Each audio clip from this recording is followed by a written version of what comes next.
That was the record before us, and here we are, pre-recorded, because we did this a few weeks ago, because we're not here at the moment, are we? We're away in that. I'm Ricky Gervais, with me Stephen Merchant. Hello there. And Karl Pilkington. He's not actually with us. No. He'll be in some of the best-of clips that will be coming up shortly. Yeah, this is just us, isn't it? This is just us. We did this, when did we do this, Rick? A couple of weeks back. Hold on, what is it? What It's the 27th today. Yeah, I enjoyed Christmas. I loved Christmas. I loved Christmas. I had a great time. What did you get? Loads of presents. So did and I. I'm glad they made it to number one. I'm really glad. Stroke, he, she. Yeah, I'm really glad that the pop idols, Cliff Richard, Westlife, made it to number one. Bo Selector. Yeah, just delete that. Yeah. Okay, well, we're going to play some of the best of, some of the greatest moments of the last 3 weeks. Yeah. Ever heard on XFM 104.9. What about this? Do you remember this one? Oh, which one is it? All right, so here's the first bit. When we were talking to Karl in the week, the thing we're talking to Karl is that you come up with something that's sort of like quite innocent, and he goes, well, once, right? And you realise that it's comedy dynamite. Yeah. He doesn't know it, but we want to go save it. And he let out, you were filling in a form, weren't you? It was all like your girlfriend thinking you're a div. And it's happened before, isn't it? Because she came home and you'd filled out a form to get a job once, hadn't you? Yeah. What was that for? Granada Telly. And on it... Well, let Karl explain. Yeah. You see, this is what annoys me with job applications, because rather than just saying, do you want the job and what can you bring to this business? Yeah. Do you want the job is a good one. Because the thing is... That's sort of the one for the boys. No, listen, right? Because if they say no, I don't think they want the job. Yeah, but listen. Go on. I mean, I presume with what you do, you have to take people on and stuff. What, in a fight, you mean? You know what I mean? Yeah. And I think it's more important that you're willing to graft and put the hours in. Sure. Than say that, you know, you did well at school. Yes. Sure. Because if I wanted to, I could have done well at school. Of course. I just didn't want to. Yeah. So where's this going? So you had the application form. So when it came to the qualifications bit and that, I couldn't fill them in because I didn't have my qualifications. And it was also asking about your languages. And I put down English quite good. English quite good. And his girlfriend came over and seen the form that he'd sent off. This was a copy of it. Yeah. And so she went, oh, you know what I mean? So that's what started, you know, the disappointment. So they're going to get that and think that you're not English. I don't think I've got it. It was ages ago. Right. How long ago was it? Oh, well, it was when I was still in Manchester, so 5 years ago. I don't think you've got to know. No, I think you'd... There could be a long list. I mean, there's probably a lot of admin problems in that organisation, but they probably... But what I meant by it is that, you know, I can speak English, but I don't know all these long words that people use all the time. Yeah. Oh, God. Oh, can I just tell this quickly? In the week, I'm talking to you now, the listener. Usually I don't. Yeah. Karl said, about embarrassing him on air and that, and he's worried about his education, and he was worried about not knowing long words. Like, we come up with any long words. And he said, no, I was scared, you were going to ask me something about, someone, and he's Eastern European leader. His surname is Milosevic. And Karl said, so I learnt it this week, and learnt it so you can't catch me out in case you say. I said, what? And he said, he thought about it, and he went, Flobodan Milosevic. Got the surname right, though, didn't he? So what's his name? Right? What's his name? That's how Bill and Ben would address this leader. How would they have said it? Flobodan Milosevic. What's his name? Slobodan Milosevic. Yeah. Well done. Chris Campling did a review of the show. Right. And basically said that Karl Pilkington is a creation of Gervais and Merchant. Well, if only that were the case. He said, he started off saying he liked the show. Yeah. He was excited. He said it was a good show. A lot of the jokes... I'm already questioning his critical faculties. Yeah, exactly. And basically said that we didn't contribute much, or seemingly didn't seem to contribute much, and we couldn't sort of like ad-lib or anything. We just laughed at, particularly me, laughed at Karl Pilkington, who was coming up with some, you know, quite funny stuff. Yeah. Right? But then he does a twist on it. He goes, but the thing is, we're the puppet masters. He's a created person. We've created the persona Karl Pilkington for our own amusement. Right. He bases this on simply that we talked about... What was it we talked about? The Chinese not aging well, and he heard him talk about that on my DVD. But clearly I say, Karl, remember when you were talking about that? It's a news, or remember in the week, and so he thinks it's all scripted now. Imagine if this show was scripted. I'd be ashamed. Yeah. If this show was scripted, I would send back the BAFTAs for the shows the actual shows we've written, and I would say... I'm not having a go at Chris Campling. He's nice about our other work. He likes The Office, and he likes my stand-up and everything, and he likes the show, but he's saying... Because we're not spontaneous, we scripted this and invented Karl. So he's like, we've invented another Gareth. If we had created Karl, I would not have squandered a character that good on this poxy radio station. Absolutely. Also, does he know that we spend about 3 months on half an hour script? So how long does 2 hours of drivel? But the main thing is, as if this could be scripted, it's dreadful. It's shocking. Or maybe this is scripted. Hang on, you've lost me there. Let me just check the script. Maybe Chris Campling does not exist. Maybe I've made him up. I don't know what to believe. See, the name doesn't wash with me. What was his name? Chris Campling. Sounds odd. That's something that I made up, isn't it? Campling's almost like a joke. It's almost like a gay name, isn't it? Oh, he's a Campling. So I think this is scripted. Yeah. I think I've probably made this whole link up, and Karl is a creation. Campling, that's not a real name. No. I made it up. I should have come up with something better. Yeah. Sorry. Down to the River by Bruce Springsteen on XFM 104.9. So, that little fella in the Times thought Karl was just a puppet. We created him. He's an actor. What's his actor's name? Brent Hogwell. We got him from a Spotlight. Brent Hogwell. This stupid, dopey Mancunian accent, he just puts that on every week. Yeah, exactly, yeah. Yeah, he speaks rather like Hugh Grant. Yeah. And we just got this whole world around him. We set a whole... What do you think about that? He had his head shaved, especially. Exactly, yeah. So, would he think that, maybe if he's looked online and seen me head, and he's noticed how round it is and that, does he think it's sort of been... morphed into that shape just for the show, just for 2 hours on a Saturday? Yeah. You spend 5 hours in prosthetic makeup like John Hurt in The Elephant Man. Everything about him was made up. Yeah. We created him, because I remember coming up with Auntie Nora. Oh, yeah. You said, Rick, we need another character. I said, what about giving him an Auntie Nora? Doesn't sound convincing, I said. Yeah, and you said, what is it about? I said, well, I don't know, she farted for 5 minutes and she's got a fanny like a split tennis ball. No one's going to believe that. Yeah. Oh, that brings us neatly... Well, let's put that to bed now. So, Chris Campling, honestly, we do not script this shambles of a show, and Karl Pilkington really is like this. If you want, you can meet him. I'd love to send Karl for a drink with Chris Campling. Can we do that? And then he'll eat his words. Chris, if you're listening, honestly, this isn't a stitch-up. As I say, I'm not having to go at you. It's a very well-written article. It's very, very fair. You're just complimenting on his grammar. Yeah. It's a very well-written article. No, I'm saying we're not having to go. Because it's not like he snagged us off. I would just love him to meet Karl Pilkington. People in the street come up to me and say, is Karl like that? And I so want them to meet him. Yeah. Or maybe he can send in, if he's online, he can send in 5 subjects for Karl to talk about that we couldn't possibly know about, just so he knows that we just really do throw things at Karl, and that drivel comes out. Imagine if it was scripted. What?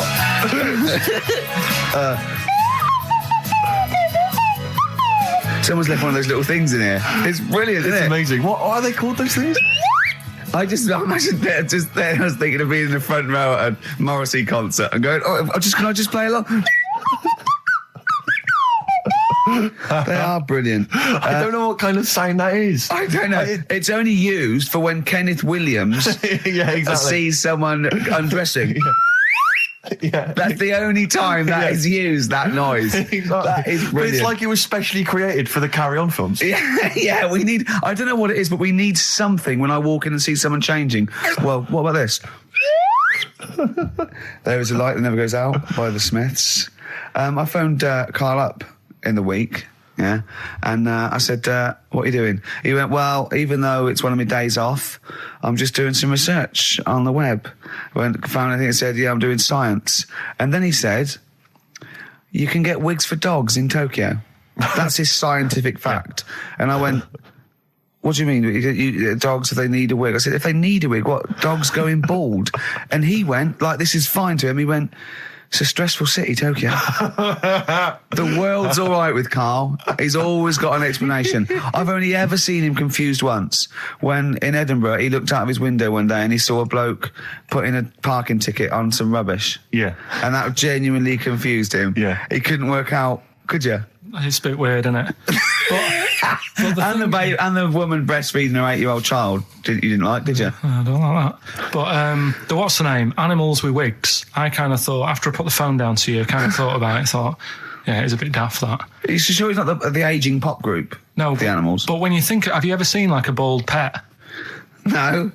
It's weird. What do you mean? Because my mum, we had a cat. We used to get through loads of cats because we lived on a... Oh, God, it started early today, isn't it? What do you mean you got It's through only a lot 10 of cats? past 1. What are you doing? No, Running a restaurant? We lived on... Oh, God, what do you mean? No, we lived on like a main road. Oh, yeah. Right? So Yeah. we used to get through a lot of them. My dad It was kept their saying, risk. stop wasting money, it's not Stop good. wasting money, not wasting cats. Right, so anyway, we had this cat that was ill all the time. And It's just bag of nerves, probably. Yeah, malingerer. Yeah, I'm terrified. I'm going to which house? Rome. Oh, God, bloody hell. Rome. Don't let me go to the Pilkingtons. and it, for some reason, it kept being sick all the time. Right? Yeah, that is nerves. That's definitely nerves. So my mum kind of thought, I've had enough of this, and she shaved it. Whoa. Whoa. Now, I know you're not vets in your family, but what correlation did your mum think there was between you being sick and shaving it? Because it kept being sick, and it was a pain to wash because it kept getting So caught she up. wanted a dry wipe cat. So Why didn't she just varnish it? What? it's weird. It's weird. though. So now he's cold and sick. No, but not all of it. She left sort of the back half, but sort of from its waist, sort of. I love that. Shave it because it's sick on itself. And That is it was the genius. weirdest looking thing. I mean, normally I like cats. I'm always like giving yours a stroke on the head and that. Yeah. But as soon as she did that, it was like, oh, Yeah. can't touch it. And then So now it's sick, cold, and hated. Yeah. Carl. It must have, the other cats must have been taking the mick out of it constantly. It's just making things worse. I'm hoping that it got run over and was put out of its misery. no, I think it got all right, that one. Or is that yeah, it did get run over. It did. Oh, God. Oh, dear. How many cats do you say you've got through? I'd say whilst I was living at home, I mean, it's still on the increase even though I'm not there. So whilst I was there, probably 5. God. Wow. Oh. Yeah. And were you upset each time, or you just got used to it? It's one of them things, isn't it? Like I've said before, when you first see something, it's a bit of a shock. Do you know what I mean? It's like the Elephant Man or whatever. Yeah. First time you see him, it's that sort of, oh, look at that. Do you remember the first time you saw Steve? No, I'm not being funny. Do you remember the first? Yeah, but I've said this before. It's always, then you get used to how people look and you don't... No. I'm going to burst. You have to play a record. No, but... Because I just see Steve's face. No, but I've got used to it. Shut up. This is XFM 104.9. I'm Ricky Gervais with me, Stephen Merchant. You're listening to the best of, basically, Karl Pilkington.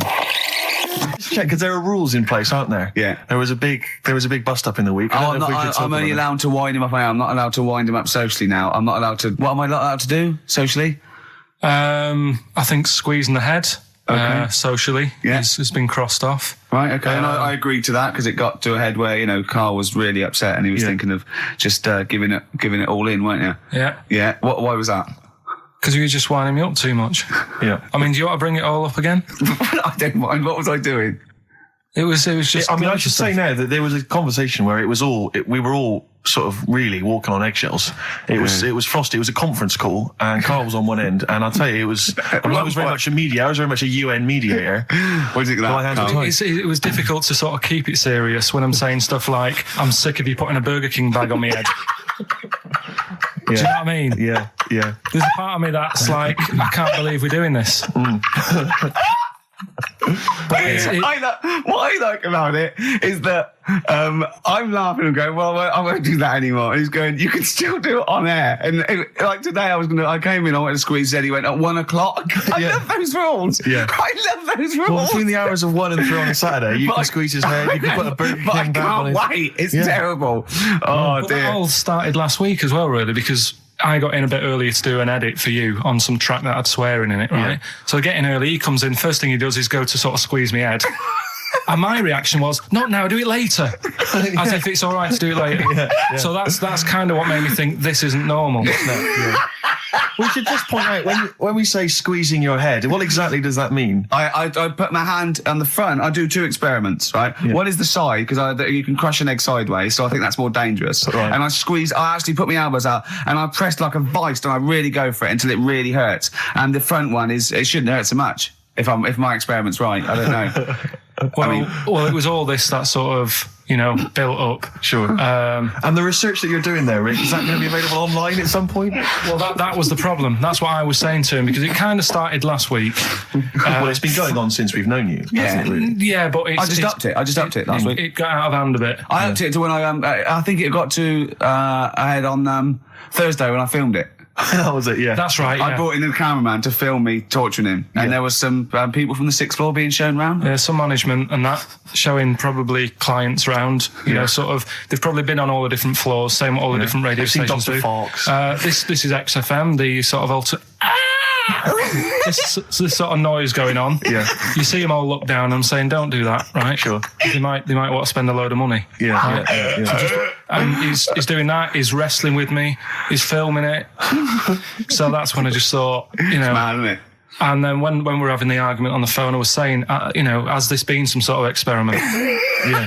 He did. He said that, and of course I lost it. Yeah, but it's all good now. Do you want to squeeze his head before we play the next record? I won't at the moment, because we've got to get on. It's not right, and that annoyed me as well, because I was trying to find out where he was going. I was filming him. I was going on waiting for Karl. Told Johnny he's meeting a mate at 6, which annoys me on 2 counts. And I'm just doing it to the camera, So I'm gonna follow him and just turn up and go, all right, where you been? But then when I came and he went, I'm meeting a mate, and he told me where it was. So I told him that spoils my fun. Of course.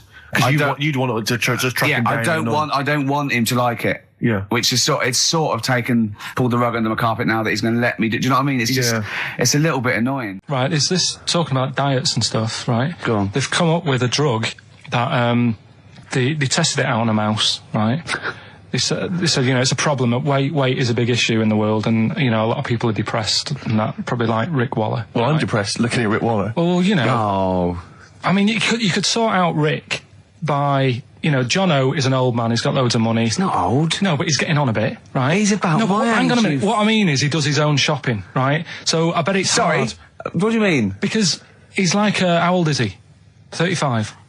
Right? He's got loads of money, he does his own shopping, so when he goes to the supermarket and he passes, the sponge cake section, it must be tough when you've got loads of money to burn that you go, just one more. Yeah. One more. Look, we are getting close to libel here, I think. No, but I'm saying how it is, because I've tried, losing a little bit of weight. Have you? And it is difficult when you're in Waitrose and you see a little chocolate muffin and you think, well, one more and I'll do without... Do you like a little chocolate muffin now and again? Well, yeah, right. Is that your favourite thing? So the thing is... Let him finish his point. So the thing is, right, now with Rick, he lives at home with his mum, so why doesn't his mum just say, I'm going to buy less this week, and if you eat it all, you're not getting any more? Yeah.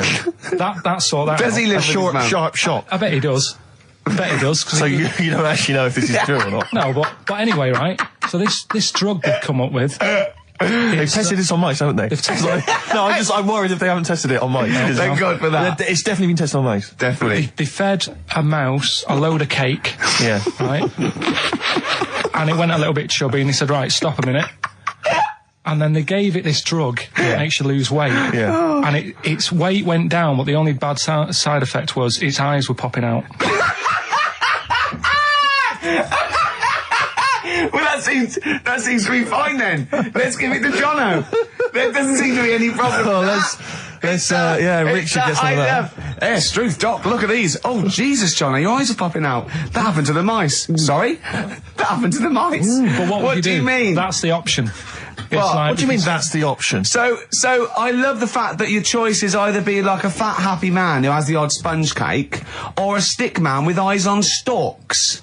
I mean, Steve's chosen that. All right, calm down. I thought we were slagging off Rick Waller and fat people. Sorry, Let's mate. have a go at the fat people before we start on me, Rick. Yeah, no, I didn't. I forgot. I mean, it's like... Yeah. Because I've got some issues and body issues. I know. But Rick Waller's grotesque, Yeah, sorry about I'm that. just a little bit weird.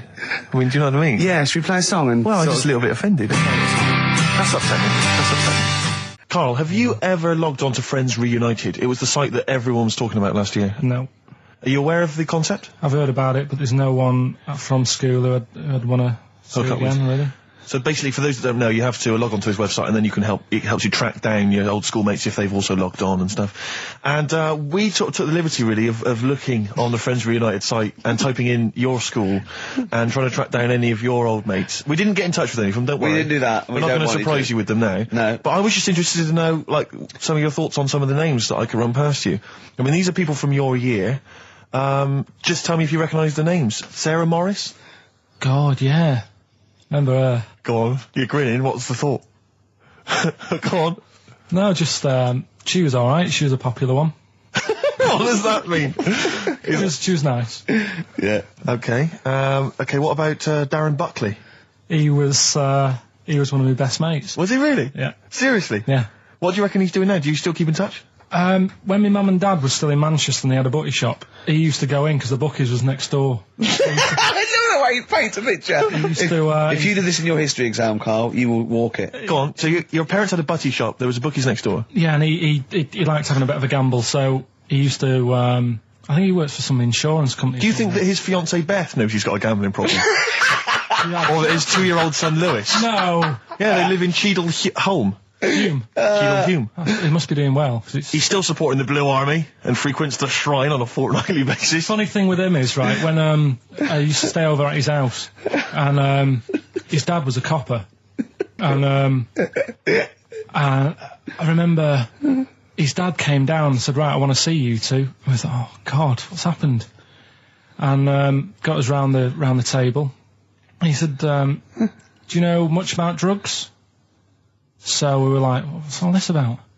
So he goes, you know, they're not good for anyone, you know, the stupid thing to get into. And we're like, yeah, we know. And he went, you know, do you? We said, yeah. He said, what's this then?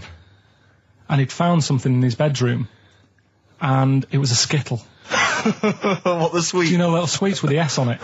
And Oh, really? Drugs. Yeah. So he said, well, yeah, it's a Skittle. Yeah, I know what it is.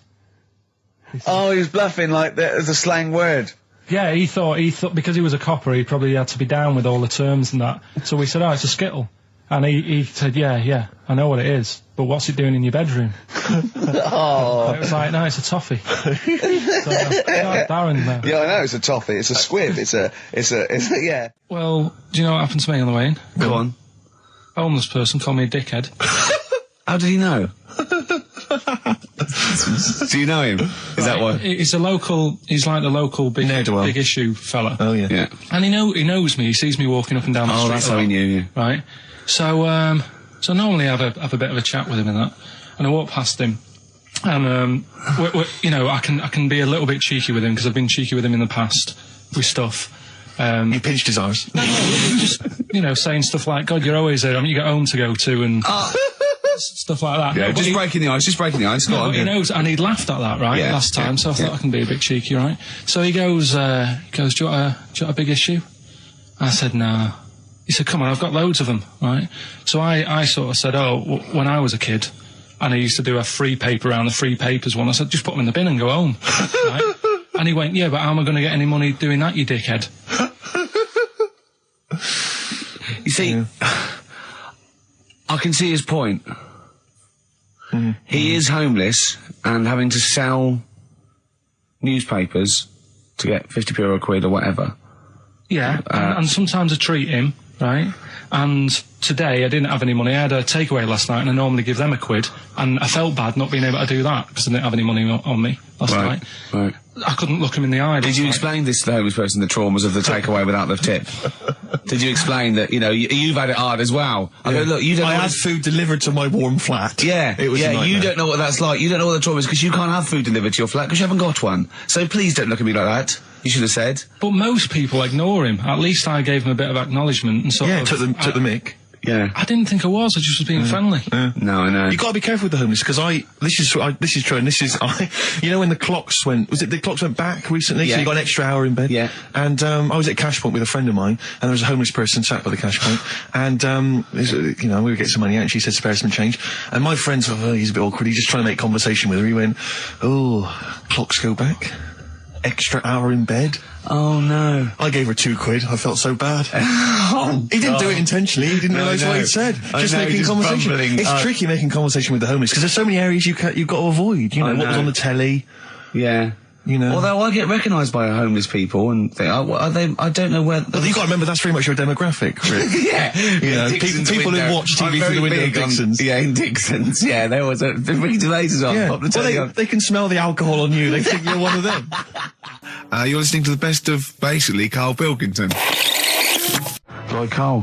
She's a girl and I'm a man. Good that, innit? On XFM, 104.9, Ricky Gervais, Steve Merchant, Karl Pilkington. As ever, Rick, there's always someone who steps in to defend Karl. Okay, what is the defence? What is the defence? Here's an email from Scott Coomer. He says, Karl is actually right. I've got an A-level in statistics and probability. It doesn't matter how long they have and how many monkeys you have. You cannot guarantee they would type the complete works of Shakespeare. Infinity makes it probably they would get it right, but not definite. Yeah. Well, yeah. Yeah. That's what I was saying. No, you weren't saying, Karl. You don't understand it. Infinity sort of sorts it out. That if they do anything, they'll nearly do everything, won't they? No, I mean, they'll give it a good shot. No, that's not the point. But the I'd point be is surprised if they did one page right. Right, listen. It's not to do with consciousness. It's not to do with them aiming. They are just bashing away at the keyboard. It's like they're used to show that there isn't consciousness. They chose the chimpanzee because it can type, presumably, hit the keyboard. It's because they hadn't come across you at the time. Yeah. It's to take out thought out of it. It's to take out reason and trying, right? It's just random. They're saying that if you typed enough things, if the computer was left typing everything, if you left it for an infinite amount of time, and they chose Shakespeare because there is meaning behind it, and it's difficult to get it exactly right, to show you that infinity would come up with it's not just Shakespeare, it's every novel. It's everything. Fairly eloquent there from Gervais. A quick riposte, please, from Karl Pilkington. No, I'm just saying, what I don't understand, if it hasn't read it, then how does it know where it's going? Listen, right, listen, right, Can I just explain to people, right? Some people have said, why are you cruel to Karl? He drives me mental with things like that. What do you mean, well? Let me just take a breather for a How do I do your editing?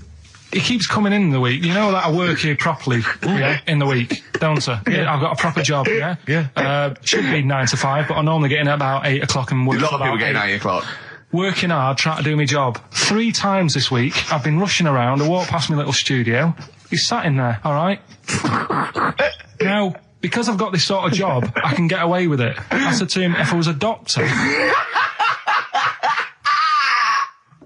would he keep coming to me practice? If you were a doctor, there'd be severe problems with the NHS. Imagine that. The standards would have lowered so much if you can arrive at the hospital, you're a doctor. Pop in, I'll go to lunch, don't we? We have a little lunch break, don't we?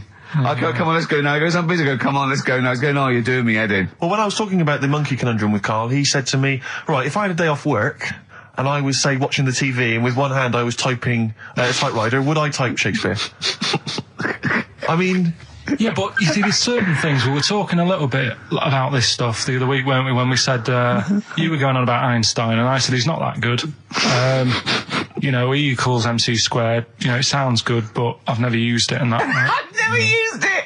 You haven't used 2 and 2 equals 4, Karl! The fella with an apple fell on his head.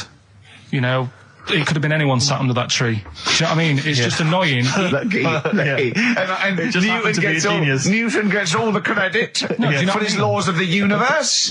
Well, other people were working whilst he was having a lunch break under the tree. So in a way, it's like he didn't deserve to have that success story. Again, forget the apple and the tree and whether he was sitting down having a lunch break. It's totally irrelevant. Yeah, but what I'm saying is there's certain things that will just happen. It's like, I think we were talking when we were out eating the other week.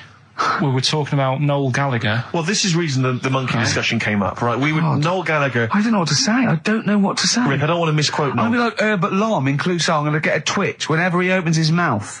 I don't know where to start with some of his statements. Well, as I say, this discussion began because we were talking about a quote that Noel Gallagher supposedly gave. Now, I don't want to misquote Gallagher, but the gist of it was that he said, had I...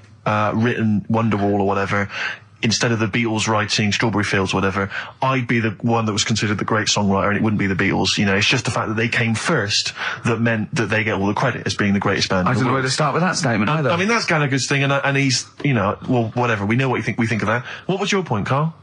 You agreed with him, didn't you? Yeah, I reckon right? Do you know we've talked about putting a baby in a room before and it'll know what colour it is and stuff? If you've got a room that's painted red, right? But forget that, because that's going to confuse Hear him out. Listen to me. Say if they did some new TV show, right? Like, what's that film with Jim Carrey in where The Truman Show. The Truman Show, right? So they make up a little room and some woman has some kids and you say, right, let's put the kids in this room, and they don't know what's going on outside. They don't know anything about, like, EastEnders and that. It's like their little world, right? They don't know anything that's gone on. How could a child survive without EastEnders? Right, listen. So you sat in the room, right? And then when they're all asleep, right, Wait for this bit. someone Have you heard this? Yeah, bit? wait for this bit. They're all in a room. Yeah. They're asleep. Yeah. someone pops in, puts a guitar next to the bed, right? Nips off out again. They wake up in the morning, and one of them goes, "What's this?" They don't even know it's a guitar because they've never seen one, right? They're talking English, though. Yeah. We just left guitar out of the vocabulary. Right. So There's plenty more to come. one of them will pick it up, and they'll go, "I don't know what it is," and they'll start strumming. They'll go, "That sounds good, doesn't it?" Give them a few weeks, they could come up with Hey Jude. Whereas, type in Shakespeare, a monkey that can't even spell, I see that. Listen, I can't answer it. I might come with you, Rick, if that's all right. We've got to sort out that Christmas special as well. Yeah, no, sure. I see that. I'm shooting off then as well. Cheers, Carl. In the week, I called Karl up. I said, "How are you, mate?" He went, "Not too bad." Now, as you know, his girlfriend's been away for ages, hasn't she? Covering the World Cup, the African Nations Cup. She's a sports journalist. Well, yeah. All right. Okay. I love the fact you're thinking, what does that mean? Like, well, she's not much of a journalist, Rick, to be honest. I've read some of her stuff. No, but she's not on air. She does stuff, you know. Yeah. Behind the scenes. Yeah. Sure. A lot of journalists do. You always want to make clear that you're not going out with Kate Adie. That's what you want to make clear, isn't it? Yeah. Now, so she'd seen none of the meteoric rise of Karl as a broadcaster. She's been away for the whole time a since you've sort of raconteur, become... a wit, Yeah. a cult figure, to be honest. And he hadn't told her this, so apparently he went home and she was sitting there, looking a bit grumpy. He went, "All right," so yeah. She went, "Should we go out then?" She went, "I'm not sure I want to go out with an idiot." Right? Oh, no! Yeah, and she went, "Loch Ness Monster. Why don't you just think, of course the Loch Ness Monster lives in Loch Ness." And she was giving a bit of a hard time. And she went, "That's why he said, "That's why I didn't tell her. I didn't tell her, really." Same thing happened when I was at school and I had to play drums in Little Donkey. I didn't tell my parents, right? But my dad turned up anyway. And what happened? He, How old were you, Carl? well, it was the school that I used to go to. Oh, yeah. Like, Oh, yeah. You went, you used to go to the school you used to go to? no, but what I mean is, on. I didn't go to secondary, did I? So I missed a lot of that. Sure. But primary, I liked. Oh, it was okay. all colouring in and stuff. Yep. And it was a Christmas play, and I managed to get a part in it. And, Did you audition? got a part in it, and I should have been playing the drums to the one about Kings. We Three Kings. Yeah. I was meant to be doing that, but Little Donkey came on, and it was one of the. What do you mean came on? That was like next up on the next song. Right. And it's one of them songs that you can't help sort of Tapping along to. Yeah. Do you know, like if I was to go Yeah, you'd have to finish it with... yeah. Do you know that they actually send that into space? Do they?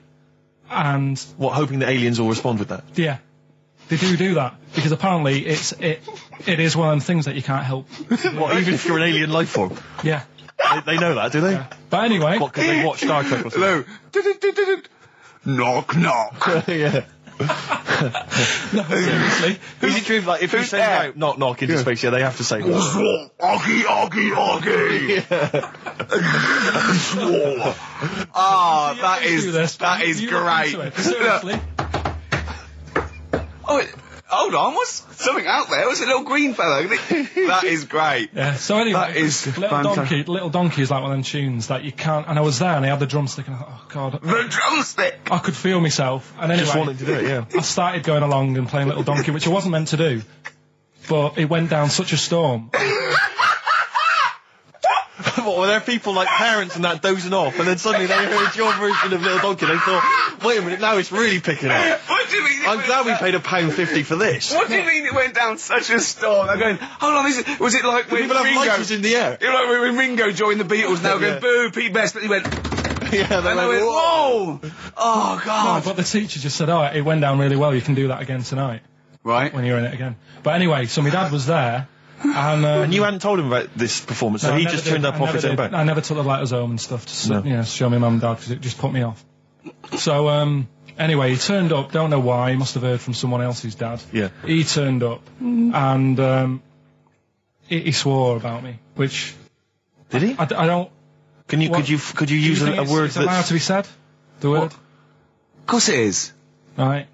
If you got a kid in the car or anything, you can turn it down now.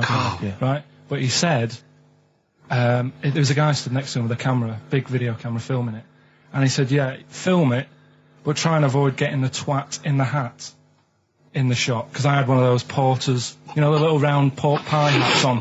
Right. This is so sad. What, was this a nativity play? It was about Jesus and stuff. Yeah, well, there was a porter there helping him with his Of bags. course there was, I forgot. I mean, Mary and What, Joseph, managing the they got stable? there. Yeah, because it was the hope, you know, because the inn was full. Yes. But I think the porter doubled up with the inn and the stable. Right, that was nice. So of he, him. yeah, He yeah, carry bags over, yeah, no, so yeah. You're right though. I don't know why I was wearing one of them, but I was. And And your father said that, and how did you know your father said that? Did you he told hear me it? about it later. Oh, he told you about it later? Yeah, I was talking about stuff I'd done at school, and he said, "Oh God, remember that?" And I spoke to him the other day about it, Right. and yeah, Oh, God. it's a shame. So that was the end of your sort of drumming career, really? Because it could have been, I mean, you know, the audience loved it the night before. Yeah. You could have, like, been, who knows, a whole new world for you. Yeah, I've that never is. done any stuff. I've never drummed. I wish I had, man. I wish I had. But that is. That's a movie story, but... Is that, and that's why you don't tell, your mum and dad don't know you on the radio, do they they? think when they were down the other weekend, they had to come in. I just said, "Oh, just go in and press the buttons." Because they could listen on Sky Digital, couldn't they? They could do. But you wouldn't want that, would you? I don't want that. No. Play a Carl- record, and I want to talk to you again a little bit about this later. Yeah. This is the Best Of Show on XFM 104.9. I'm Ricky Gervais, with me Stephen Merchant. Yes. I hope you're enjoying the Best Of. Bit of David Bowie. When's that ever at anyone, Steve? Never. Lady Stardust off Ziggy Stardust and the Spiders from Mars on XFM 104.9. I'm Ricky Gervais, Steve Merchant. Karl Pilkington is in the middle of educating me. Then, educate me. Did I tell you the time when the doctor said I was going to die? All right, keep talking. Right, ages ago. Must have been about 15, right? And at lunchtime there was this. We used to have a choice of stuff to do at lunchtime, right? Used to have like a burger place that had an arcade machine in it, right? So we used to go there and play on that and have a burger. Or there was this baker's, right, that my mum worked at, and did great cakes and stuff, right? So she used to like bring some home and that, but she couldn't always bring them home every night because, you know, they'd cost money, and she used to get them for free. And they used to say they'd rather chuck them away than give them to the staff because there's a chance that the cream might be off. Right. Right, so they used to chuck them round the back. So I used to go around the back with my mate and eat a load. Brilliant. Scavenging, eating out of bins. No, it wasn't out of bins. They were still in trays, but they just stacked them up near the bins, right? So this got out. I mean, it used to be chocker. Once the school found out, everybody used to go there, and it'd be like, well, have a cake. The headmaster crawling through, fighting the kids off. Right, so I'd have, like, you know, you just eat, I don't know, 6 jam donuts or something, and then you'd spend your dinner money on the arcade machine. Brilliant. Right? So it was a good afternoon, really, right? So you'd do that, and this one day I must have had 6 or 7 jam donuts, a few Congress tarts. What's the Congress tart? I love them. I can't get them in London, right? So I'd have some of them. If anyone maybe- can get a Congress tart for Karl in London, please let him know. So anyway, this day, that was just a normal day. Do you know what I mean? Twice a week, you'd have a load of cake. In your life, yeah. Yeah, that's So normal anyway- day in your life. Were the frog boys there with the webbed hands and the big heads? So- and the horse in the settee? Yeah. But the day after one of these days, I had really bad cramp in my belly. Right? I was like in agony, could hardly walk. So I said to my mum, You could hardly stagger to the free cakes. So I was in absolute agony. I said, I don't like doctors, but you'll have to get a doctor in because I don't know what it is. I can't walk. She gets the doctor round. I won't say his name, but he said, well, doesn't look like he's got long left. Blimey. So I was a bit like, hang on a minute, I've only had a few cream donuts. Yeah, My mum was panicking. sure. he went. My dad came in from work. She said, "Oh, something's really bad with Karl. I think it's serious. You know, the doctor said he ain't got long left." So he said, "What?" He said that and just left. So she said, "Yeah." He said, "I'll have to call him then." So he called him up, said, "What's all this about? You know, Karl hasn't got long left. How long's he got?" So he goes, "Oh, I was only messing. It's just had some bad cream."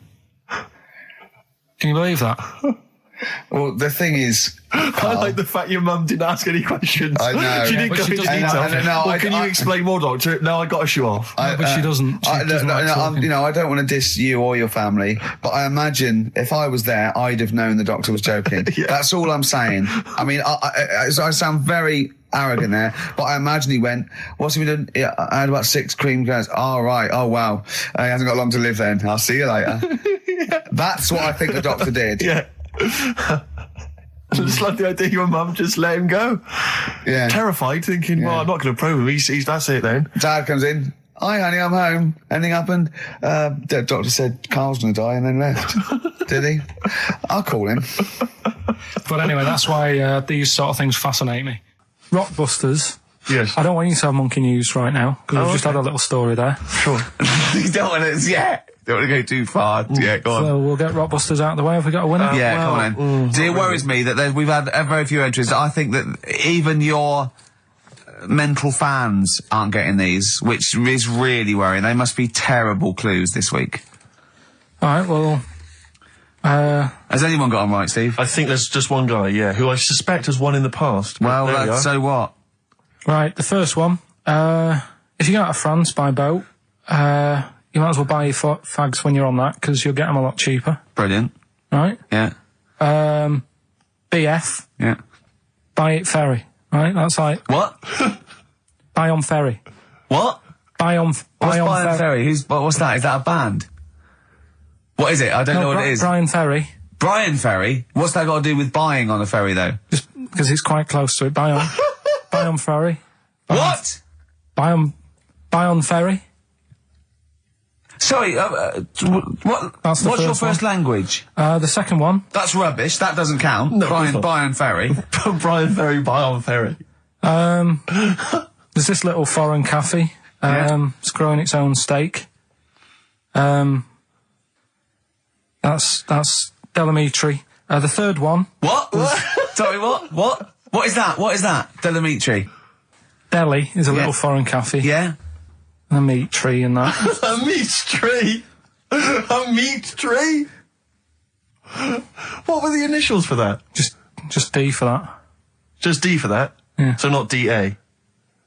So you didn't even give him a chance to get the group? Well, they got it. Well, no. No, they didn't. Right, it's the end. Go on, right. Go on.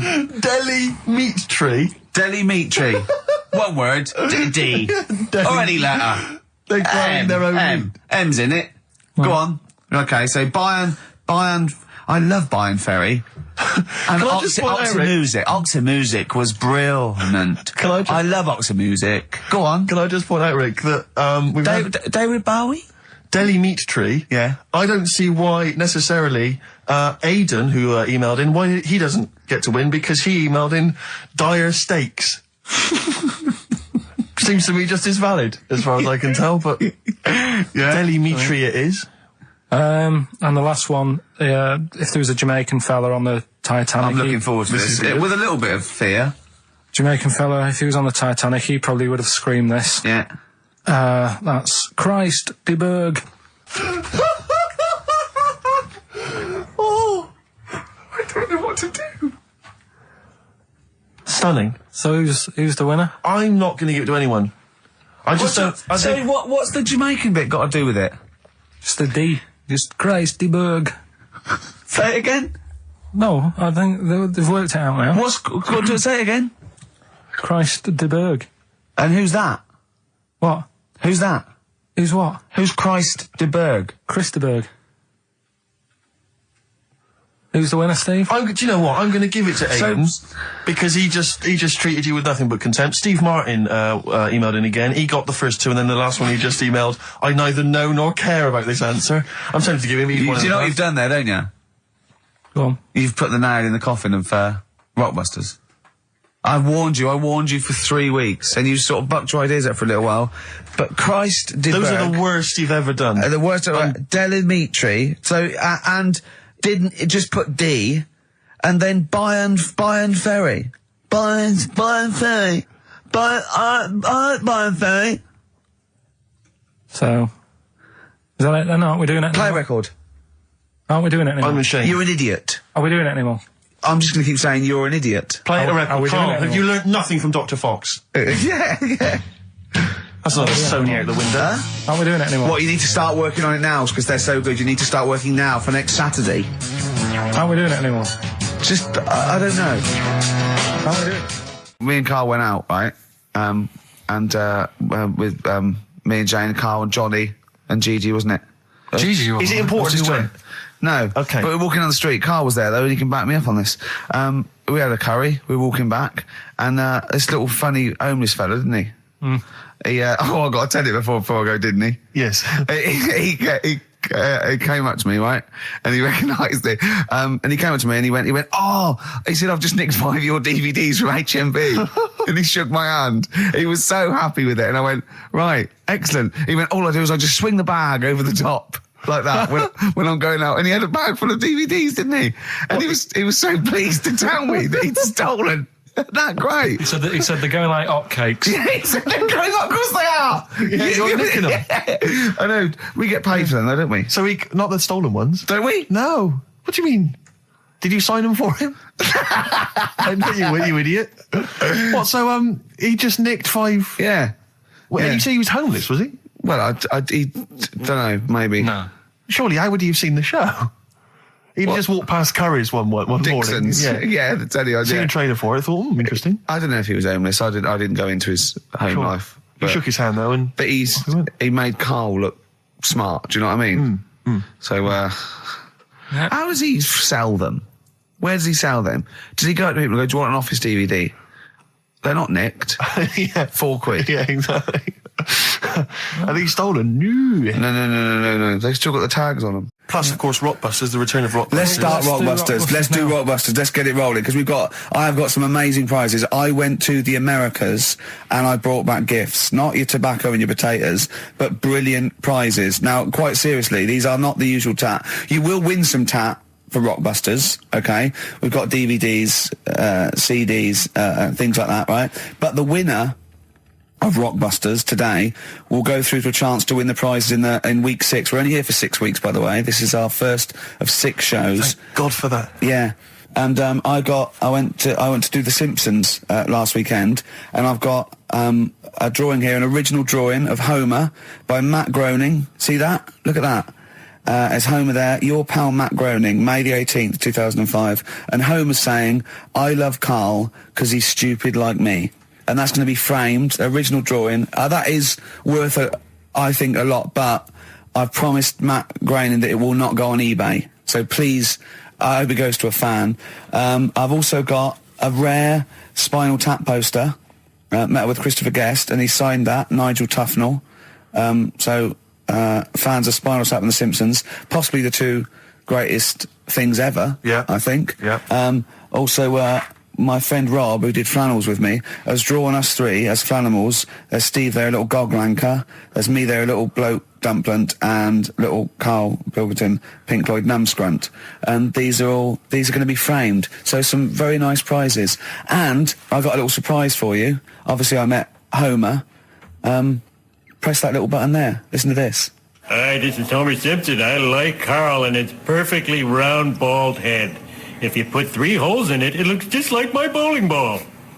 Brilliant. Actual proof that you've met the people themselves, that the prizes are bona fide and genuine. But don't enter this week's Rockbusters thinking you're going to win those prizes automatically. No. This week you just win the usual tat. What is the tat, Steve? Well, we'll talk about that shortly. But you go it's worth waiting forward for. to the big showdown, the big final competition in week 6, where you get the chance to win those. One frankly, person extraordinary wins prizes. all those beautiful So just everyone goes in the collectible draw. prizes. Yeah, everyone. Yeah, the winners of each week go into the draw. What is Rockbusters, Carl? We've whet their appetite. I think play a record and maybe some wonderful adverts and then come back with Rockbusters. It's that kind of teasing that has made this a potential award-winning show. Bronze, I think, next year. Can we just swap that round, do ads and the song? Whatever way suits you, mate. Go on.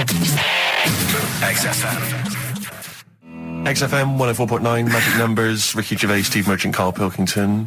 Well, I'm a little bit worried. I've just got to warn the listener, if we suddenly just go off air, right, it's because champagne is pouring down a hole where there's loads of wires into the desk. Because Steve... Yeah. Getting ready to open this champagne, right, just took that wire thing off, just put it there, of course, because it's warm, it just exploded everywhere. Yeah, I should explain now, I didn't bring in champagne to toast our return to the radio. I mean, I'm not an idiot.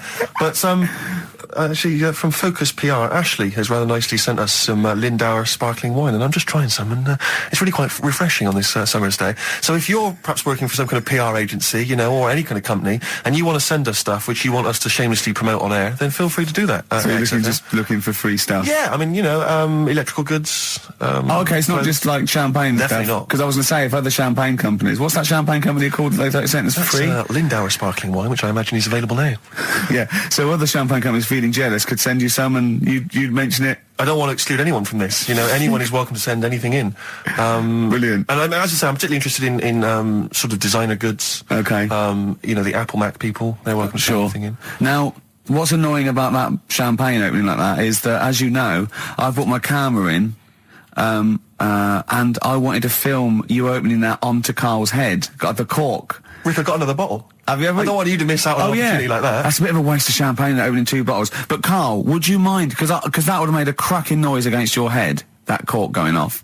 And because it's such a lovely, bald little sort of dome. Yeah. We'll put your head right down, yeah? It'll open it, we'll see what the cork does, and I'll film it for, like a website or something. Maybe we'll make that the finale of today's show. That'd be great. Yeah. Okay. Sponsored by Lindauer Sparkling Wine. Oh yeah, the sound of a cracking cork against Karl's skull, sponsored by Lindauer. Sponsored by Lindauer, available now. Great.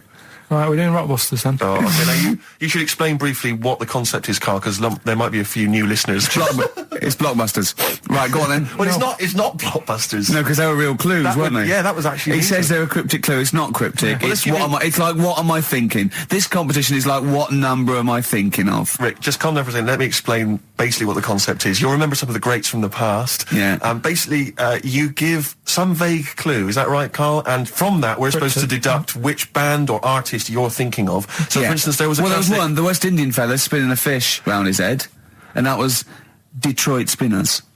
The Trout Spinners. Yeah, Detroit Spinners. Yeah.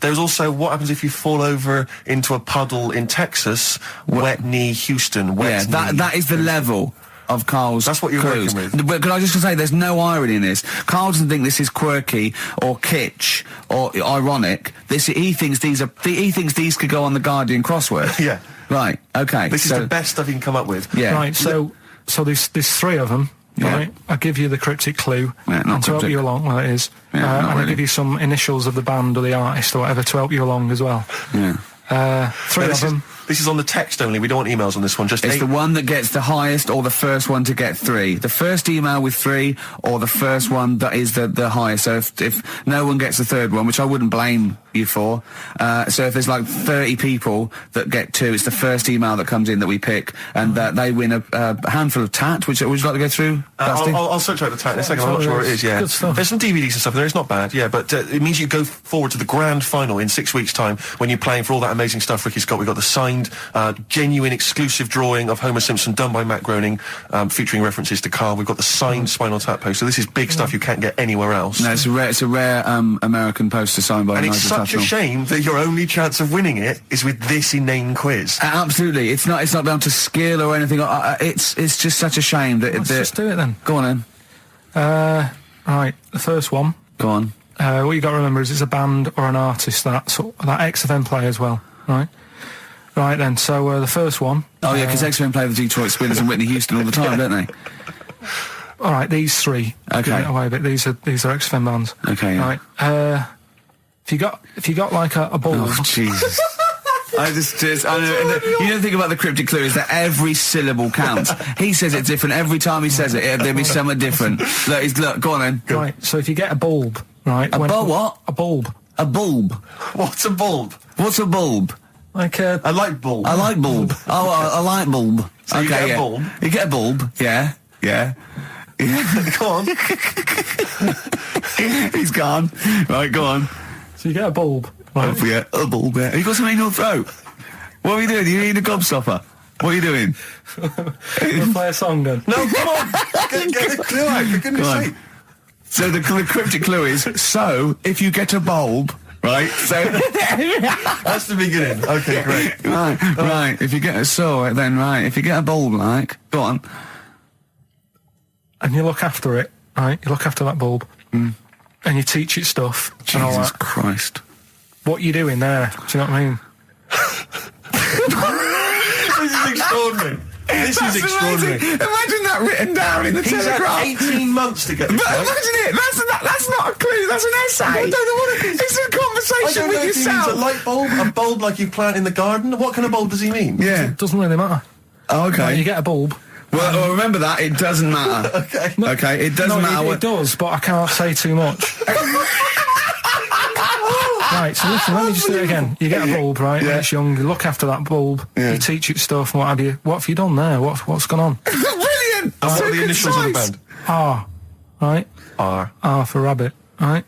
So what's the band there? Second one, Jesus. people have a problem doing this when they get home from like a night out drinking. Right? What's the problem they've got? Right? The initial there, K. What's the band? Right? People get in from having a night out, they'll have a problem doing this. What is it? What's the problem? Okay. And clue number 3? I had a vision of that Chinese flu. Right? That's C. I had a vision of that Chinese flu. You had a vision of that Chinese flu. Yeah, and that's the the band letter C. C. Right? So 3 bands there. 3 cryptic clues. Not really. Text in 83 XFM. Just send the 3 band names. That'll do on it. Can they do a website as well? If they want, they can email in. Well, tell them what it is. Yeah, ricky.gervais@xfm.co.uk. Just send it in there. Give them again quickly then, Carl. Right then, so get a bulb when it's young and that. Look Brilliant, after it. different, Look totally after different. It, teach it stuff Yeah. and all that. Okay. What's the band, right? Yeah. Second one, people have a problem doing this when they get home late at night. You know, they've been out drinking and that. They get home, what problem are they going to have? K is the initial. Third one, I had a vision of that Chinese flu. What do I mean? Brilliant. C's the initial. Play a record. I mean, that's abomination. Right, but Anyway, so- the answers. Give us the. Go on, give us the clue. I haven't got an Give us the idea. Go on, answers. give me the clue then again. Right, well, do you want to say who the winner is? Or No, let's Alright, hear the answers first. First clue was if you get a bulb when it's young, you look after it and that, you teach it stuff. Yeah. What's going on there? Go on. The initial was R. Yeah. Right, that was razor light. All right? Raise a light. You raise a light. Razor Yeah. light, okay. Kind of works. Yeah, it Second didn't matter one. what sort of bulb it was then. It was very Sure. specific. Go on, Mike. Go on. People have a problem doing this when they get home from a night out drinking. Yeah. What's the problem they're having? They have a problem getting the key in. That, keen. That's the awful. word. That doesn't count. Words. Keen. And they got it right. It's keen. It's keen. It's Got it one's right. awful. The last one, Awful. I had a vision of that Chinese flu. Yeah. The initial I was C. That was Caesars. Caesars. They managed to get that as well. Who's Great. I love the fact that even he knows they managed to get that as well. Did anyone get all 3? Yeah, a few people. That's terrible. Okay, who's the first one? Who's I the don't first? know what it says about XFM and its listeners that people are getting these answers right. I know. Go on then. I mean, horrific. But anyway, we're going to give it, and he goes forward, as I say, for the big prizes in 6 weeks' time. It's Paul in Bookham. Well done, Paul done, Booker, but also he does get the complete series of Alias, League of Gentlemen, that Rock Gods album. So you know it's pretty good. But Open Water on DVD and a chance to win all those prizes. Brilliant. Yeah. Coming up next, a cork smacking a bald man on the bonds really hard. XFM. Bobby Womack across 110th Street on XFM 104.9. I'm Ricky Gervais, with me Stephen Merchant, and over there Karl Pilkington. Can I just remind people that... A man so stupid, it isn't actually offensive. I just want to put that out there. Yeah. Okay, good. No, just wanted to remind people that they can get in touch on the text, 83XFM. You'll need that text number shortly because we're going to be playing Rockbusters very soon.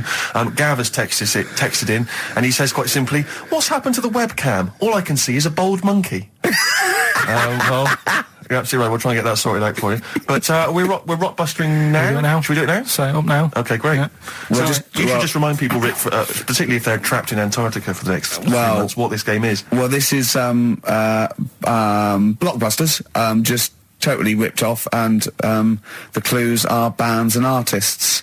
Karl says they're cryptic clues. They're not cryptic clues. They're more like, what word am I thinking of? They're tenuous. Some of them don't work at all. So it's really, are you in tune with a shaved monkey? I mean, it's nearly embarrassing to get the clue. I pride myself on that I don't really get them. And I'm sort of proud of that, because you shouldn't. Yeah. But anyway, I think I've given it a big sell. Yeah. Now, you do win Tat today, but the big prize is going forward to be in the draw in 5 weeks' time, when there's a signed Homer that I got Matt Groening to draw. If you go to rickygervais.com, you can see him drawing it. It's an original. Well, if they want to see it, they can go to xfm.co.uk/Ricky, and it's actually, just click on it, you can have a look at it. Oh, you can see all the pictures there, can't you? There's also a signed Nigel Tufnell poster, and us three as Flanimals. But there's a little actually video clip. I was on rickygervais.com. You can actually see Matt Groening drawing it. Well, those prizes are the ones the big prizes you can win in 5 weeks' time if you get to the grand final. In the meantime, it's the usual selection of mediocre gifts which will be given away. That we found in a drawer that people have sent us to give away. First up, we've got I think most people agree, the mediocre John Travolta film Ladder 49, which I think barely made it into cinemas over here. No. We've also got on DVD. And we're giving that away. We're giving that away. Brilliant. On DVD, the TV series Grumpy Old Men, which I think is repeated every single night on BBC Two. Oh, and that's free as well, is it? Yeah, that's free. Okay. Right. We've got the complete third series of Alias. Great gift, only if you've seen the previous 2 seasons. So, is that the one I'm in? I don't know, possibly. French and Saunders at the Movies, a collection of all their hilarious movie spoofs. Again, on television, I think, every Friday. And the TV series Operation Good Guys. You know, fine series, but you could see that on UK Gold most nights. So once again, an excellent selection. But if you win all those and take them straight down to Record and Tape Exchange, you will be able to get 2 albums that you actually like. That's exactly right. So, people send us them, so they sort of get bigged up on the radio, so that's done. We don't need to worry about that. Angry. So, anyway then, three clues. Well, hang on, let's play the jingle. No, I haven't got one. You not got a jingle for Rockbusters? No. Well, do one quickly now. Okay. Rockbusters. Brilliant. All right, so we got 3 of them. Cryptic clue and the initials. The band. It could be a band or an artist. We've done all that, haven't we? Yeah. All right, first one. The fella let his wife know how he got the bruise on his leg. Right? Give us that again. The fella let his wife know how he got the bruise on the leg. He got a little bruise. Yeah, it's all, imagine that in the Times crossword. You read it again, it's slightly different. Every time I look back at this crossword, it's slightly different. All the words change. It can't be cryptic. The initials there, CL. Right? CL. Fella got a bruise on his leg. He let his wife know how he got it. What's going on? Right, second one. All the muttering. And what's the next cryptic clue? Second one. That Potter lad had a lot of bottle doing all that stuff with the wizards and that, right? He had a lot of bottle playing with the wizards and that. What's all that about? Right? I love it! He always says, what's all that about? TB there, band or artist, the initials TB, that Potter lad. He's got a lot of bottle doing all that stuff with the wizards. Right? And the third one, the Buddhists won't be able to get in their temple without these. What do they need, right? The Buddhists won't be able to get in their temple without these. The initials TM. Right? 83936 is the text number. We don't want to receive emails from this because we can't be bothered, so just a quick text. Make sure you include all 3 answers. We're not interested unless you've only got, you need to get all 3. Yeah. But the winner may only get 2, but it's the first one with the most right answers. Yeah. And if that wins all those DVDs. Alias is a box set, to be fair. That's pretty good prize, that one. You could probably get two CDs when you take that down to Record Tape Exchange. And you don't need to see the first 2 seasons because you won't know what's happening anyway. Oh, okay, fine. I'm excited to think that there's some people now in Antarctica just scrabbling around to get a pen, just trying to figure them out. You know, they'll probably stew on that for the next 2 months. XFM. Thunder Road by Bruce Springsteen, possibly the greatest rock song of all time. I don't know. Big words. Big words indeed, but I echo them. Well, we're running out of time. We've got to get on with the show. It's near the end. I hope you've enjoyed it. I hope the scientists stuck in a big, hut in the middle of nowhere in pitch darkness, 10 of them, Oh, I I've imagine they've enjoyed been fascinated, Rick, by the finger up the arse discussion. We had Chinese don't age well, gingers, all that. the big fat kid. Well, actually, they're probably secure in the knowledge that if they want to kill some time and it's dark, there's nothing better than stick your finger up someone else's ass. Exactly. So enjoy that. But they've been hanging on for Rockbusters clues, I imagine. Here's the answer. So give us the clue again quickly. All right, so the first one was the fella let his wife know how he got the bruise on his legs. Go on. Right, that was Courtney Love. Yeah, Courtney Love. So that's Courtney Love. So that's the fine. first one. CL. So that one's fine. The second one, that Potter. What am I doing? Letting that one Just go? let it go. Just let it go. Am I just letting that go? Annoyingly, we haven't got time to take issue with it. That, Rick. Okay. That Potter lad, he's got a lot of bottle, hasn't he, doing all that stuff with the wizards and that. Go on. That's Brave Harry, the Bravery, current sort of XFM band, the Brave Harry, that works as well. No, it doesn't. And the last one, No, it doesn't. No, it doesn't work. the Buddhists It doesn't work. won't be able to get in their temple without Doesn't these. work. Brave Harry. It doesn't work. Brave Harry. The Brave Buddhists, Harry. Buddhists won't be able to get in their temple without these. TM, that's Yeah. the monk keys, right? So who got all them? The Monk Keys. Who got all them? Right, Which band are called the Monk Keys? the monkeys. Oh, the Monkeys. Yeah, the monkeys. Right. So who's the winner this week? The winner this week is Gina. Well, we're letting that go, yeah? Gina got them all right. I think her text said she was from Horrorstead. I don't know. I've never heard of that place, but I assume that's right. But Gina, you win that selection. I can't believe she got them. I cannot believe she got them. But she goes, wins those and also goes into the prize draw. We'll have 6 people competing for that original Matt Groening thing. If you go to rickygervais.com, you can see Matt actually doing that. We've got a signed Nigel Tufnell and original drawing of us as Flanimals. If you want to see it, xfm.co.uk/Ricky. If they want to have a look at the picture. And well, that's it. It's 3 o'clock. I'm Ricky Gervais with me, Steve Merchant and Karl Pilkington. More drivel next time. A shaven monkey. Right. Half Light by Athlete on XFM 104.9. Ricky Gervais, Steve Merchant and Karl Pilkington. Karl, Right. 2 o'clock. Let's get Rockbusters rolling. I should just, if people aren't familiar with Rockbusters, then someone has actually sent in one of their own to test Karl. They've used, I think, the same principle that Karl has, which is, utterly random. Yeah. As you said before, really just try Not and really think of cryptic. something Yeah. that he might be thinking of. Sure. So I'm going to, I mean, she's done it quite coherently, but I'm wondering if I should sort of say it more as Karl might say it, just slightly less. More different every time. Yeah, slightly less coherent. So, Karl, this is one for you, all right? Go on. It's Sunday morning. I'm just, I'm in bed, but I don't sleep, but like Hollyoaks is on, the omnibus, I'm just watching that, I go and make a lovely cup of tea, in the bed with Suzanne, aren't I, having a cup of tea. What's going on there? Just watching the telly and that, but hang on, I haven't got anything to dunk in me, in my tea. I'm going to dunk in my tea, have I? Yeah, I haven't got anything to dunk in there, and I'm just having, what am I doing? Is it LB? It's LR. Oh. LR. So, have a think about that one, Karl. I think I know it. Yeah? Do you? Go for it. Go on. Is it Lionel Richie? It is Lionel Sort of- Richie. What's your logic? Sort of lying in, lying ill, and it's like No rich tea. No rich tea. Yeah. No biscuits, no rich tea. Lying, no rich tea. I think we Lionel Rich tea. Lionel Richie. It works. We've It's just done as one a coherent bit as one of like yours. it. What's that? We've done one a little bit like it. There's nothing wrong with that. I cannot believe you got it. That's a You got it taster. instantly. I cannot believe you got it. I might not have got it without the initials, but that's why we chucked them in, just to help you along. Right? Right, so what have you got for us right, this so week? we've got 3 of them. Oh, by the way, don't bother calling in Kate Bush because Karl doesn't want to answer the phones. He says Kate Bush is not going to call, so it's all going to be nutters. So we apologise. He's got one thing to do. He didn't even get the sound right because someone was complaining about he couldn't hear Steve. He's got to do Monkey News, which is always twaddle, and he won't even answer the phones now. So I don't know why he gets paid. He takes off Mondays because he works Saturdays. He gets paid for Saturdays. He takes 5 weeks Not off holiday a Mondays. year. Not off Mondays anymore. And he moans. Not off Mondays. Wow. Right, What have you got for us? right then, the first one. There's a vehicle that sells kebabs. Right? There's a vehicle that sells kebabs. Initial B. Right? B. Right. Right? Have you worked that one out? Of course I haven't. Right, the second one. You're asked if you want that bit of the egg. You what? You're asked if you want that bit of the egg. You Yeah. think about it, but we sort of decide against it. And again? What's going on there? You're asked if you want that bit of the egg. You think about it, but you go, I go against it. Right? I've got it.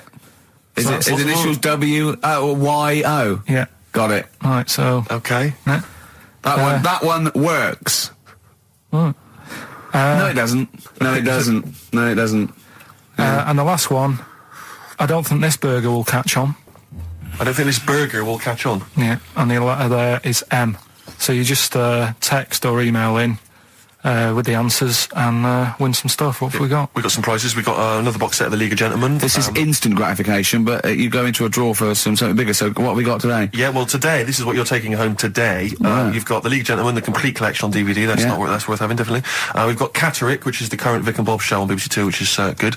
The Aviator, the award-winning Leonardo DiCaprio, Martin Scorsese biopic, and once again, Ladder 49. We're giving that away again, are we? Yeah. Apparently we got. Do we get a job like those? We got loads of them. We got boxes of them, stacks of them. Yeah. Excellent. So email in if you just want a copy of Ladder 49. I'm sure we could dig one out for you. yeah. Or phone in, because Karl does not answer the phones. Right. And remember, the winner goes forward into the chance to win the big prizes, the signed Homer drawing, the signed Nigel Tufnell poster, and you go to rickygervais.com and see Matt Groening actually drawing that to verify it. Bet Lloyd Cole won't. Never anyone has it? Has it? Roxy Music with the old Dylan classic Hard Rains on XFM 104.9. Mixing it up, just mixing it up, mixing and matching. We've got Neil Young, we've got a bit of Roxy Music, we don't care, do we? But then we're right bang up to date with some of the latest tracks from Feeder and the like, so... Yeah, big time. But it's what we're waiting for, is the Rockbusters answers. That's right. Right. Okay, give us the clue, give us the answer. Right then, first one. Hurry up, because we haven't got long for monkey news. Don't worry about it, First one. There's a vehicle over there that's It's changed. selling kebabs. Oh, it's changed, go on. Initial D. Yeah, what is it? That was Donovan. Okay. Alright, yeah, okay. Yeah. That Good. worked. I'll give you that. Yeah. Second That's a one. real clue. Well, they got it, like they always do, so they're always real clues. Second one. You're asked if you want that bit of the egg, right? You think about it, then you decide against it. I think I know this one. What was the initial again? Y-O. Is this John Lennon's wife, Yoko Ono? Yeah, that's right. I think that was her name, Yoko Ono, wasn't it? Yeah, it's Yoko No. that was- It was Yoko No. No, you've got it wrong. You're thinking about it. You're asked if you want a bit of the egg. Yeah. You go, yolk. You think about it. Oh no. Oh, so you say it twice, you stutter. So No, it's no, Yoke, no. Yoke, oh no. No, you didn't her wrong. name's Yoko Ono, though. Yeah, Yoko Yeah. Ono. Listen to the clue again. Okay, no. Listen to the clue. So what you say is, do you want this bit of the egg? You think, oh, the end of it. No. Yolk, oh no. That's Yolk, right. oh no. Yolk, oh no. Yolk, oh, no. Oh, yolk. Yeah, go on, brilliant. Yeah, okay, yeah, Yoko, no, yeah, go on. Works Yeah, perfect. next, yeah. And the last one was, I don't think this burger will catch on. That was initial M. Yeah. McFly. Right? So, there's your three clues. What's There's your three answers. It won't catch on. Well, who'd want to eat that? You know what I mean? It's like a Mac burger or whatever. Mac chicken. McFly. Don't want one. Put it back. I'll have a chicken. Right? So who's got the three then? Well done to Ian Shillham from Mansfield, who's got all those answers right amazingly. And he wins all those great prizes, including Ladder 49, starring Joaquin Phoenix and John Travolta, which I don't think anyone's ever seen. There's 49 of them. And he wins that, but he also goes forward, as you say, to the big draw, which will come up at the end of It's our little to run. win the signed Homer saying, I like Karl because he's stupid like me. And you can see Matt Groening drawing that. To know it's real on rickygervais.com. And you can win that. And a signed Nigel Tufnell poster. Brilliant. XFM. We've got some rubbish to give away now, haven't we? We have indeed, yeah. If only we hadn't opened that, we could have thrown that in the mix. I But, know, no, it's too good to give away. It's time for Rockbusters, the quiz that no one looks forward to. And we've got, as usual, the bunch of CDs, DVDs, I should say, which... Just tell me we have got another copy of Ladder 49. Ladder 49's right here. That's Brilliant. in the mix, yeah. How many did they send you? Joaquin Phoenix, John Travolta, Ladder 49, the movie that no one's seen. Yeah. I've never met anyone who's seen it. But it's owned by every single XFM listener. Exactly. Also in the mix, as I said before, we've got Priscilla, Queen of the Desert, which, if you haven't seen that on telly, I'm be very surprised. French and Saunders at the movie, the best of all the French and Saunders movie spoofs, which is, I think, on TV every single night. Yeah. It's a very gay giveaway so far, It's a very isn't it? gay giveaway. Well, this got will- Lad this of will- 49, the people in uniform, you've got Queen of the Desert and French and Saunders, Well, the gays love them. You know how much a fan of Chevy Chase. You know I love Chevy Chase. Yeah. Well, we've also got here National Lampoon's Christmas Vacation 2, which doesn't feature Chevy Chase. It was so bad, even Chevy wouldn't agree to be in it. So instead, Randy Quaid, who plays Cousin Eddie, it's him. Right. And on the back, I notice it says special appearance by Eric Idle. Brilliant. I mean, let's be honest, if a film's got a special appearance by Eric Idle, I know. it's probably not a classic, is all Do you I'm reckon they saying. do Always Walk on the... look on the bright Let's side hope of so. life? That's Anyway, just- that's just some of the DVDs which you can win. And obviously the real reason you should enter is because you go forward to this big prize draw, which is in our last show, where you can win some actual quality. a signed Matt Groening drawing, and if you can see him drawing that on rickygervais.com, it is totally genuine. It's just there, him actually drawing it in front of your very eyes. Also, us made us Flanimals, and a signed poster by Nigel Tufnell. Christopher Guest. Sure. So proper good prizes. Yep. Just that this is, I think it should be the last one to get into it. Maybe next week, the 4 that we've got get down to 2 maybe. And then we get them on the line in the last, what do you think? Well, I'll be honest, I wish we'd thought it through. I don't know about you, but I wish we thought this whole Chris thing through. Campling, if he's got any ideas to how this show could have run, see, we should have scripted this. What we said, we just said the go in a drawer, didn't we? Did we? So Yeah, we hadn't thought it through though. but we can't keep swapping and changing. Well, we we haven't can done do what it we yet. want. We can do what we want. We can do what we want, yeah. Do you know how many BAFTAs we've won? We can do exactly what we want. High five. Well, listen. Six. Right, let's get down to business then. Let's get Right, down so to Rockbusters, let's explain briefly what this quiz is for those that have only just started listening to the show. It's basically Blockbusters. Well, you say that, Rick, but it's not, is it? I mean, that Blockbusters made sense. Yeah, This well, is just this is the incoherent drivel. thing. Carl thinks this is a cryptic clue and going, right, a fella is walking along and oh, look, there's the fish. What does that mean? Trout spinners. some of them are hard because they've dug them all out. Some are hard because they don't make sense. No, but they've dug them all out because they're going to put them all on the website for people to play along with, and they came to me for the answers, and some of them are pretty tricky. I couldn't answer them. So I love that. Well, anyway, the only man that can outwit himself. right then. So the first one then. Here we go. Why don't you borrow some land off Mr. Boardman or Mr. Laurel or Mr. Fletcher? All right. Why don't you borrow a little bit of land? Oh, it's changed already. Already changed. Already off changed. Mr. Boardman. Well, no, do it again and do it exactly the same each time. Do it again. Why don't you borrow some land off Mr. Boardman or Mr. Laurel or Mr. Fletcher if you need a bit of it? What's changing? Okay, and what are the initials? Right, LS. LS. That's a band or an artist. Who am I talking about? Huh? Second one. I'm gonna. Sorry, he's got a sweet in his mouth. I'm gonna annoy those seabirds over there. Right. I'm going to annoy those seabirds over there. Well, just those seabirds. It doesn't matter where they are. I'm gonna annoy them seabirds. I don't know what he's talking about anymore, Steve. Honestly. B is the initial. I love the fact that he was fascinated by the strangest village in Britain, but the stories he's told us about where he comes from, there's him going around with 2 fellas with big heads, webbed feet, a little pigeon-chested bloke, him on his grifter with Maggie pecking at him, his dad in a telephone box nicking groceries, and a horse in the house next door. I mean, how strange was his upbringing? And him hanging from his satchel. Unbelievable.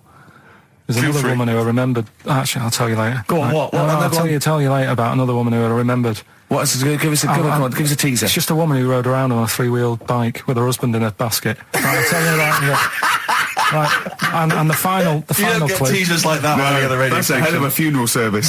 Right, listen.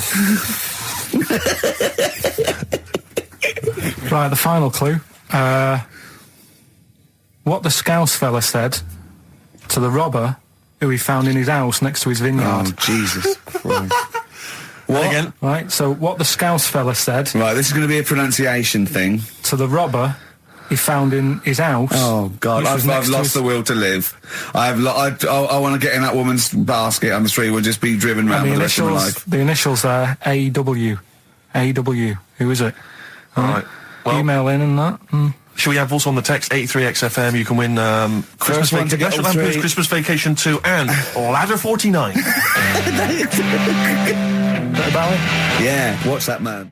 Just briefly, you don't think you really gave that competition justice, did you, not handing out the email let's us. just quickly whiz through the questions again. Yeah. John's texted in, by the way. He says, I never get any of the Rockbusters clues. Is this a good or a bad thing? Definitely a good thing. Definitely a good Definitely thing. a good thing. Yeah. Yeah. All other people do. Well, First one. Why don't you borrow a bit of land off Mr. Boardman or Mr. Laurel or even Mr. Fletcher?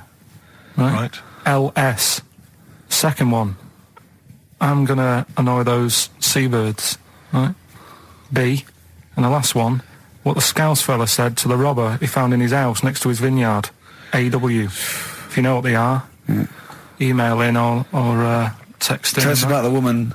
What's the text? Quick. Well, 83936 on the text. Ricky.gervais@xfm.co.uk on the email and that. Right, and that. Mark that one down. Just make a note of that. And that. Green Day on XFM, 104.9, Ricky Gervais, Steve Merchant, Karl Pilkington. We need the answers quickly, Kyle. to Rockbusters. We're running out of time. We've got Right. Rockbusters and Monkey News to come in this fun-packed show. Give us the clues, give us the answers. Right, the first one was, why don't you borrow a little bit of land off Mr. Boardman or Mr. Laurel or Mr. Fletcher? Go on then. Right, Yeah, sure. what am I getting at there? The initials Stan. were LS, right? Lease a Stan's field, right? Because you're borrowing it, that's leasing it. It's Stan Boardman, Stan Laurel, and it's a field and that, isn't it? Second one, I'm gonna annoy those seabirds. That was B. What you doing when you're annoying a bird? You're bugging it. What's a seabird? A gull. Buggles. Right? Bug gulls. I don't know where to start, mate. Right, don't worry about it. I don't know where to start. If we had more time, Don't worry. I'd throw him out of a window.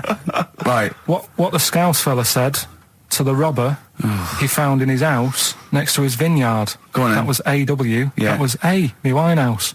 Right? What? A, me Winehouse. What? A, me Winehouse. What do you mean Winehouse? It's a vineyard. It's a cottage in a vineyard, so that's like a winehouse. Say it again. What was the clue again? Amy Winehouse. Well, yeah, but what do you mean? Amy. Why is he saying? Why is it a robber? Because the robber's getting in and he's sort of saying, hey. But what's the robber got to do with it? Why is it just a normal bloke? I don't say. Why is he saying Amy Winehouse? Why is he saying that? He's saying to him, hey, get out. Kind of No, thing, you Amy didn't say, Winehouse. no. Sorry, Doesn't her matter. name isn't Anyway, A, Get Out Me Winehouse. Her name is, her name It's isn't A, Get Out Me Winehouse. Gavin Thompson got them all right. He's in Edinburgh, so he's winning ladder 49 and that. That's safe. That's on the way And he's to going into the prize draw to win those. This better be a good Monkey News, Carl. That's all I can say, because that was drivel. Amy Winehouse. Listen, are we going to get Rockbusters out of the way quickly? Go on then, Let's quick do it then. then. Might Give as us well a do it. clue. It's not going to take long, is it? Go on. Right then. So, 3 clues and that. Yeah. Initials of a band and artist. Yeah. And win some stuff. Steve can go through the... Ladder 49 better be in there. Oh, let me Got to check. just quickly... It's ladder 49. You get on with those clues and I'll tell you what's happening. And this is the last time. The winner of this. No, we'll do it again next week. Oh, is it? And then there'll be 6 people, and we just draw someone out of a hat to win the signed Homer, the Nigel Tufnell, and the Us as Animals. Right, you ready But then? they've got great prizes. They've got Alias. They've got.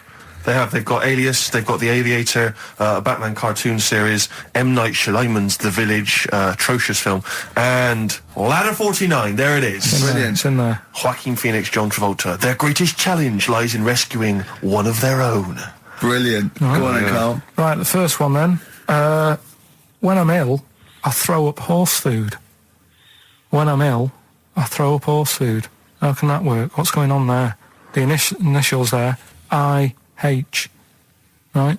It's a band or an artist, a singer, something like that. I-H, they're the initials, the clue. I've got it. When I'm ill, I throw up horse food. Right? I've got it. Right then, well, don't say anything. Works, doesn't it? No. Second one, that garden tool, it's not yours. What are you doing with it? Right? Yeah. That garden tool you're messing about with there, it's not yours. Yeah. Give it back. Right? What's that? ND. ND. Right? Artist or a band. What's going on there, right? Third one, that male sheep sounds fed up. Why is he fed up? Right? TR's the initials. That male sheep sounds fed up. What's going on? If you know the answers to them 3, email in ricky.gervais@xfm.co.uk, or you can text in 83XFM. Right? Great prizes. You can win yourself a copy of Ladder 49. I mean, Thanks, Leave it then. Listen, I didn't realise it's like 7 minutes to, right? well, come on then. Well, let's do Rockbusters on Yeah, it. do Rockbusters. And you got Monkey News. Well, we'll see if we've got time. We got to do Monkey News. Listen though, Justin, if he's out in the office... Oh, look, just quick, do the Right, listen, Rockbusters right. answers then. Have you got a winner? No, I don't even know the answers, do we'll I? pick one. All right, then. The first one. Oh, I just dropped a plastic cup. Great, Right, the go on. first one was, when I'm ill, Yeah. I throw up horse food. Right? Yeah. That's the clue. The initials were IH. I got Right? this one. And that I must say, too. that was I sick haze, because when you're ill, you're sick.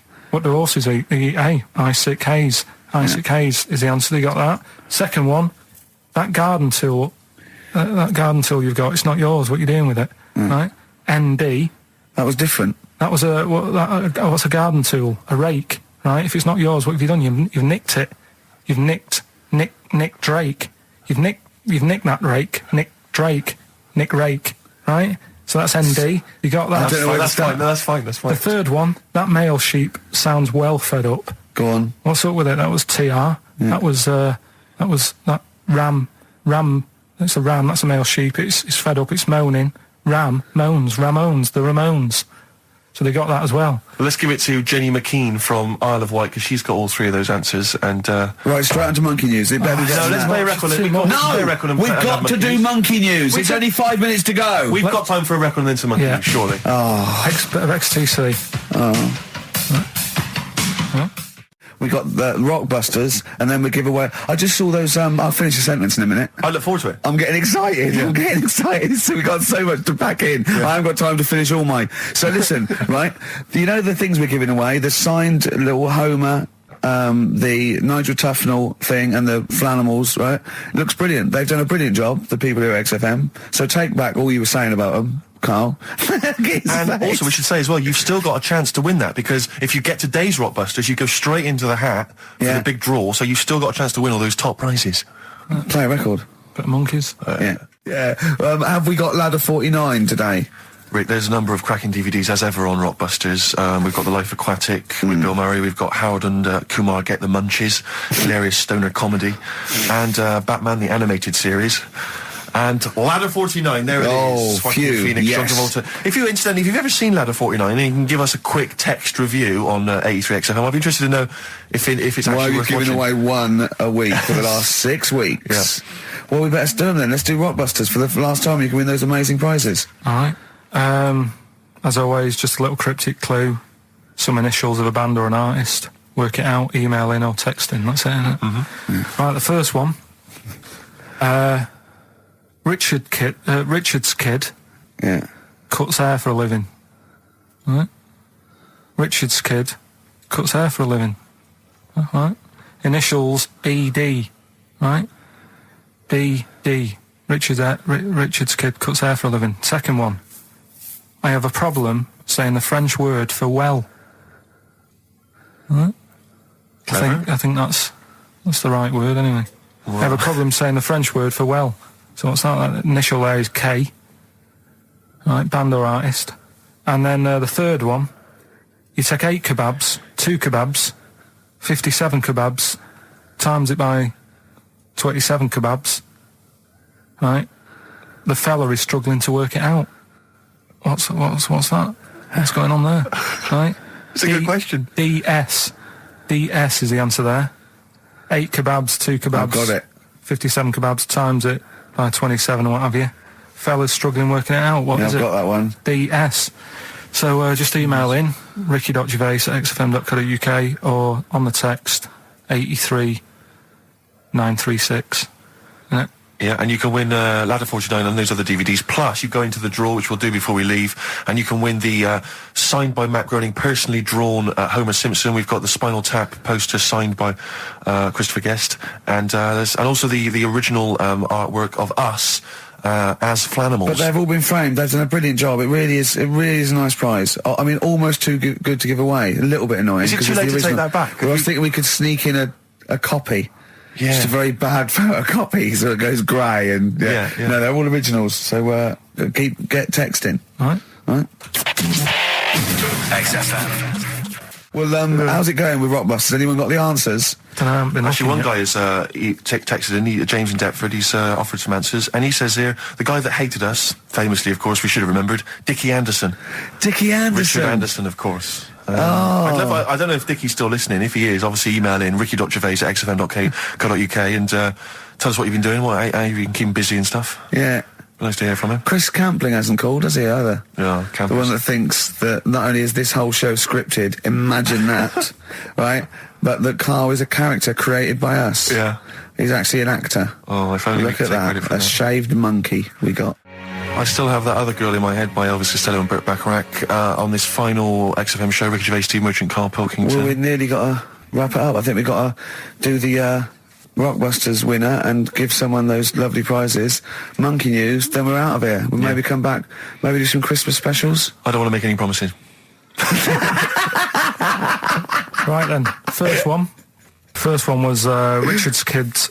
He cuts hair for a living. Yeah, what's that? That was, well, try and work it out. No, you know. there's no point. Dick's son, yeah, he was a barber. Barbara Dixon, right? Doesn't work. Dixon, well, again, Barbara Dixon. Right, Her name wasn't Barbara Dixon, was it? So that's that one. Did Ronnie Corbett ever say, ladies and gentlemen, Miss Barbara Dixon? Second no, one. he never one did, was, did he? He never did. I have a problem saying the French word for well. What's the French word for well? Bon, innit? That's good. What? No, that's good though. Bell? Well, no, what? Isn't it bien? Yeah. Yeah, all right. I have a problem saying it, so I can't say it. I can't say bien. I can't say bien. Can't say Kasabian, right? So they managed to work that one out. Can't That's say, one of your worst, that. Can't say bien. Can't say bien. Can't say bien, it's not. No. And the last Doesn't one. work. That's terrible. 8 kebabs, 2 kebabs, plus 57 kebabs, times 27 kebabs. This fella is struggling working it out. What's the answer there? DS. Right? A Donna sum. Right? So he's struggling working it out. It's a Donna sum. Right? So they got that right as well. So What was the answer? Donna Summer. Donna Summer. Yeah, Donna Summer. So just pick So pick went out one, on a high Steve. then.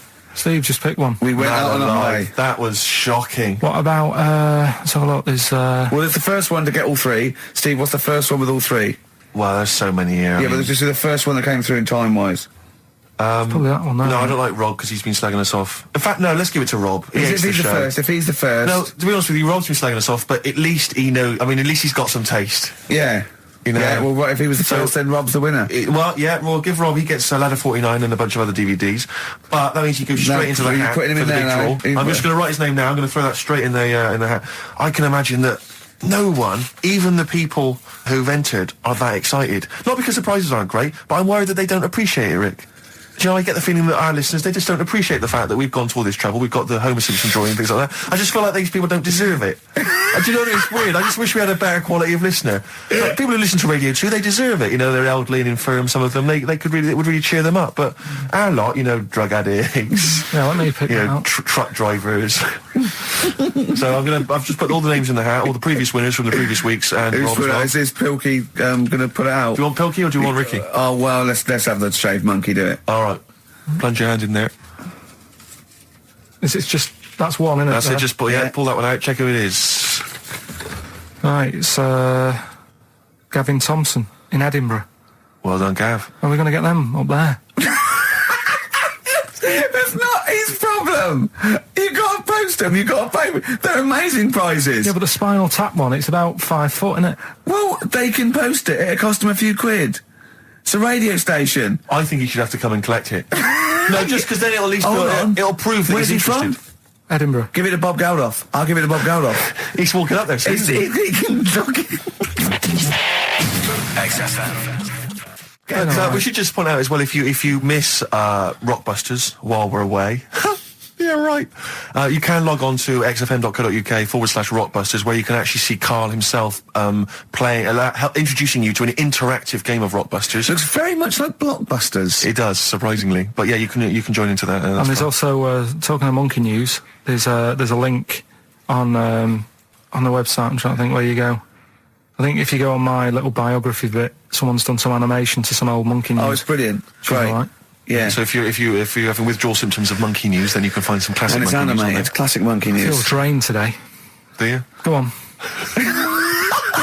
This is the strangest radio show in the world. Yeah. Isn't it? Yeah. Because when we can do that, we can talk about this and go, oh, I feel drained today. Just like he's not Like, no one's listening. Because that's the sort of thing you say socially and no one listens. Like, just when you're washing up, oh, I feel drained today. It's rhetorical. You're not expecting anyone, not even your loved ones, to go, oh, really? They just go, oh, that. But to do it live on air, no one's listening. What I mean is just give us a jingle. But the Exactly. But the truth is, the contempt we have for our poor listeners is the truth is, unbelievable. the listeners aren't listening, and we don't want to be here. So this really is one of the most pointless things ever. No, I would have been quite happy to do a full show. But you know what? The flow of it's just. I would love to listen to this back in 10 years. This actual show. Let's keep this forever. Let's keep this show forever. The show we went early. We were bored. It was a day we're trying to save Africa, but we're a little bit annoyed that no one's listening. Kings of Leon. California Waiting on XFM 104.9. Do you know what, Steve? We get emails and, we got our posters up around this show and people enjoy it. But I don't think we get the credit we deserve for picking the music. It's true. Because we're totally unplaylisted, and I don't know if people know about this, that mine and Steve's sort of first passion before comedy is probably music. We're really, we love playing each other sort of records and that. And maybe when we come back, we should do a show where there is no pressure to, like Karl doesn't press the buttons for us, pre-record it, where we just swap each other's sort of ideas for music. It'd be like the Ricky Gervais compilation tape. Well, sort of like, we're not talking John Peel, where we try and find obscure Belgian jungle and do demos. It'd be everything from, Kings of Leon, Lou Reed, maybe a bit of 80s stuff that people have forgotten about. Beautiful songs. So what do you think? I'd love to do that, Rick. I mean, genuinely, there's nothing more exciting to me than introducing to someone a song which they then go on and they love and they listen. Maybe they buy the album. But that's something to think about, maybe for later. Yeah. Well, it's like you say, the pressure to kind of come up with some, high caliber chat between each record. It takes a toll. But and that's it's a passion of ours, and we'd love to. But now it's Rockbusters. Bad Time from the Jayhawks on XFM 104.9. Steve Merchant, Ricky Gervais, Karl. We're having a good time. We are indeed. All right, Karl, what you got lined up for us now? Right, well, you got a choice. Nearly Dead. You can have a bit of educating. Yeah, let's have educating. Come on. Educating, Ricky. Can we just clarify what this is? I think a lot of new listeners perhaps aren't familiar with this. It's when Karl looks on the internet and finds a weird story about the double knob fun, and tells me about it, and it's usually not true. Okay. If it is true, I know it already. Go on then, Karl. They're not really weird stuff. It's just stuff that's gone on. That's interested me, that's all it's about, and I educate about it. I should just confirm that we've had a number of emails that say the baby born without a knob and then having one transplanted from a baby that luckily enough had two knobs is apparently true. Right, listen. So, I don't question that you could be born with a deformity and get someone's, fingers, knobs, what I'm saying is, it didn't happen with the doctor goes, I'll leave with it. I don't believe it. That baby's got two knobs. Exactly. What a coincidence. I bet that little bit of information isn't in there, is it? Sure. That he went out the door, I'm going to get a coffee, came back, bloody hell, hold on, no, there's an extra knob, I found an extra knob. We could put that knob on there. Perfect. Travis, writing to reach you on XFM 104.9, all right? A couple of emails here trying to respond to our requests for nursery rhyme related information. Oh, go on. Nikki Williams says that she was at infant school and she had a nursery rhyme book, and in the book, and this may just be the illustrations, but apparently the 10 in the bed in there were small baby monkeys, which you'll be loving, Karl. But again, I suspect that might just be the illustration that accompanied I remember I had a book of nursery rhymes when I was little, and my brother, he was older than me, and I was about 5, so he was about 16. And I remember him and his mate just absolutely cracking up, because it said, up Jack got and home did trot as fast as he could caper. He went to bed and bandaged his knob, N-O-B, with vinegar and brown paper. I've since found out the knob is like the old English for head, but I didn't know why they were laughing. Of course. They were just cracking up. This was, whenever one of my mates' brothers came around, he said, where's your nursery rhyme book? And he'd read it to him. Yeah. And it was just the funniest thing in the world. The brown paper and vinegar was a popular method, because didn't Jack and Jill use that? They used something similar. No, that was Jack and Jill. That was Jack and Jill. Yeah, that's Jack when he broke his crown, which obviously, that means his head as well, doesn't it? Yeah. So he's fractured his skull on a sort of like an outcrop of rock. Yeah. And then... is that still used, the brown paper and vinegar? I don't think it is. I don't know, maybe Manchester they're still using that, I'm not sure. Yeah. Tracy and John Burton say that they reckon Humpty Dumpty was actually a cannon that used to sit on the walls of the castle in Colchester where they live. That makes sense. Yeah, that would make Sat a lot on a more wall. sense. Oh, great for all the kings couldn't put them together again. So it had they broke the cannon, or it meant it exploded. Maybe the cannon fell apart. Because people used to get blown up by cannons just doing it wrong, didn't they? Sure. Which is hoist by your own petard. Right. Where that comes from. Right, Coming back and blowing up in your face. So that makes slightly more sense, because you would want to send for the King's Men then. Yeah, and the horses. I think the horses just came along anyway. They were just interested. That was quicker. Sure. The quick King's Men, it took them about 3 minutes, with the horses there in about a minute. Yeah. So, but I mean, if it blew up, there's nothing I could do. Yeah. So we got to the bottom of that. See, the educational, Carl. See, this is real education. You know what I mean? It's got a bit heavy though, doesn't it? What, Humpty Dumpty? Yeah, it has got a little bit heavy. Let's dumb it down a little bit. What do you want to do? Mary, quite contrary? We're doing Rockbusters in a bit. Hang on a minute. What? Before you even get to Rockbusters, oh, man alive, there are loads more verses to Old Mother Hubbard. Are there? I'm going to digest these while we play the ads, and I'll see if there's any salient information I can give you afterwards. Brilliant. Moving on, what's the next one? Would she be able to breastfeed? Yeah. And she'd be able to do it standing up while he was on the floor. Talking to nipples. Hey, come on. There's a lovely juicy pair over there. Okay, I think that's the last show. People should actually phone in and speak to Carl and try and convince forget him. that. Yeah, what's the number, Steve? Forget that. We haven't got time. Yeah, he hates answering it. We'll do it during the record. leave it. Phone in if you want to speak to Carl, if you know the number. Call in, try and convince Carl to kiss a little nipple. Don't want to. Rick, I should just point out that I feel... Don't answer back! Come on, I think Carl has offered nothing there. I think those educating Rickies were appalling. And the only thing that would redeem the show is if you kiss the nipples. Kiss a nipple. Phone in if you want to speak to Carl. If you know the number, call in and try and persuade Carl while this record is on. Well, answer the phone. Phones are still going mad. Answer one. Just put with someone out. Kings of Leon, California waiting. He was rude. He's so rude to people. They phone up and they say, "Oh, kiss his nipple." And he goes, "Yeah, all right." And he hangs up on them. Answer the phone. Put them on air. Answer the phone and be nice to whoever it is. Be nice to them at least. Putting people on the air. Hello. Carl. Yeah. Speak to Carl. Why don't you speak about that human monkey that was on the other day? Old news, man. How long have you been listening? Listen, can we forget the monkeys? What do you think of his nipples? All right, then just kiss his nipple then for. I'm not going to kiss his nipple. I'd do it for £500 easy. Would you? Yeah. But why? Why do you want me to do it anyway? What are you getting out of that? Oh, come on, mate. £500. It's worth it. Yeah, but... He's got the money. You'll probably get more out of him if you want. It's not about the money, really. I can think of Suzanne. Suzanne, you come on £500 and go, there you go. Just kissed his nipple, £250 each. She gives me more. It's not hard. It's not happening. Right, it's not happening. Did you just cut him off then?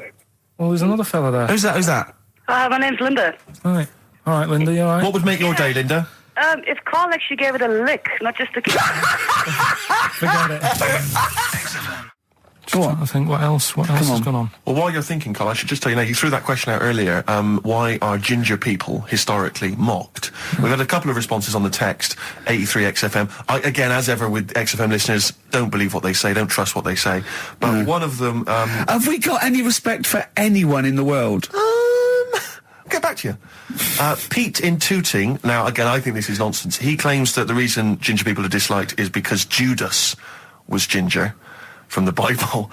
I don't know where he's come up with this idea. No, I've heard that. But I mean, are there a great many people from, the Middle East who are ginger? Well, that's probably why he stood out. Sure. And he was probably fed up, and he thought, I'll get him back. Yeah. Maybe...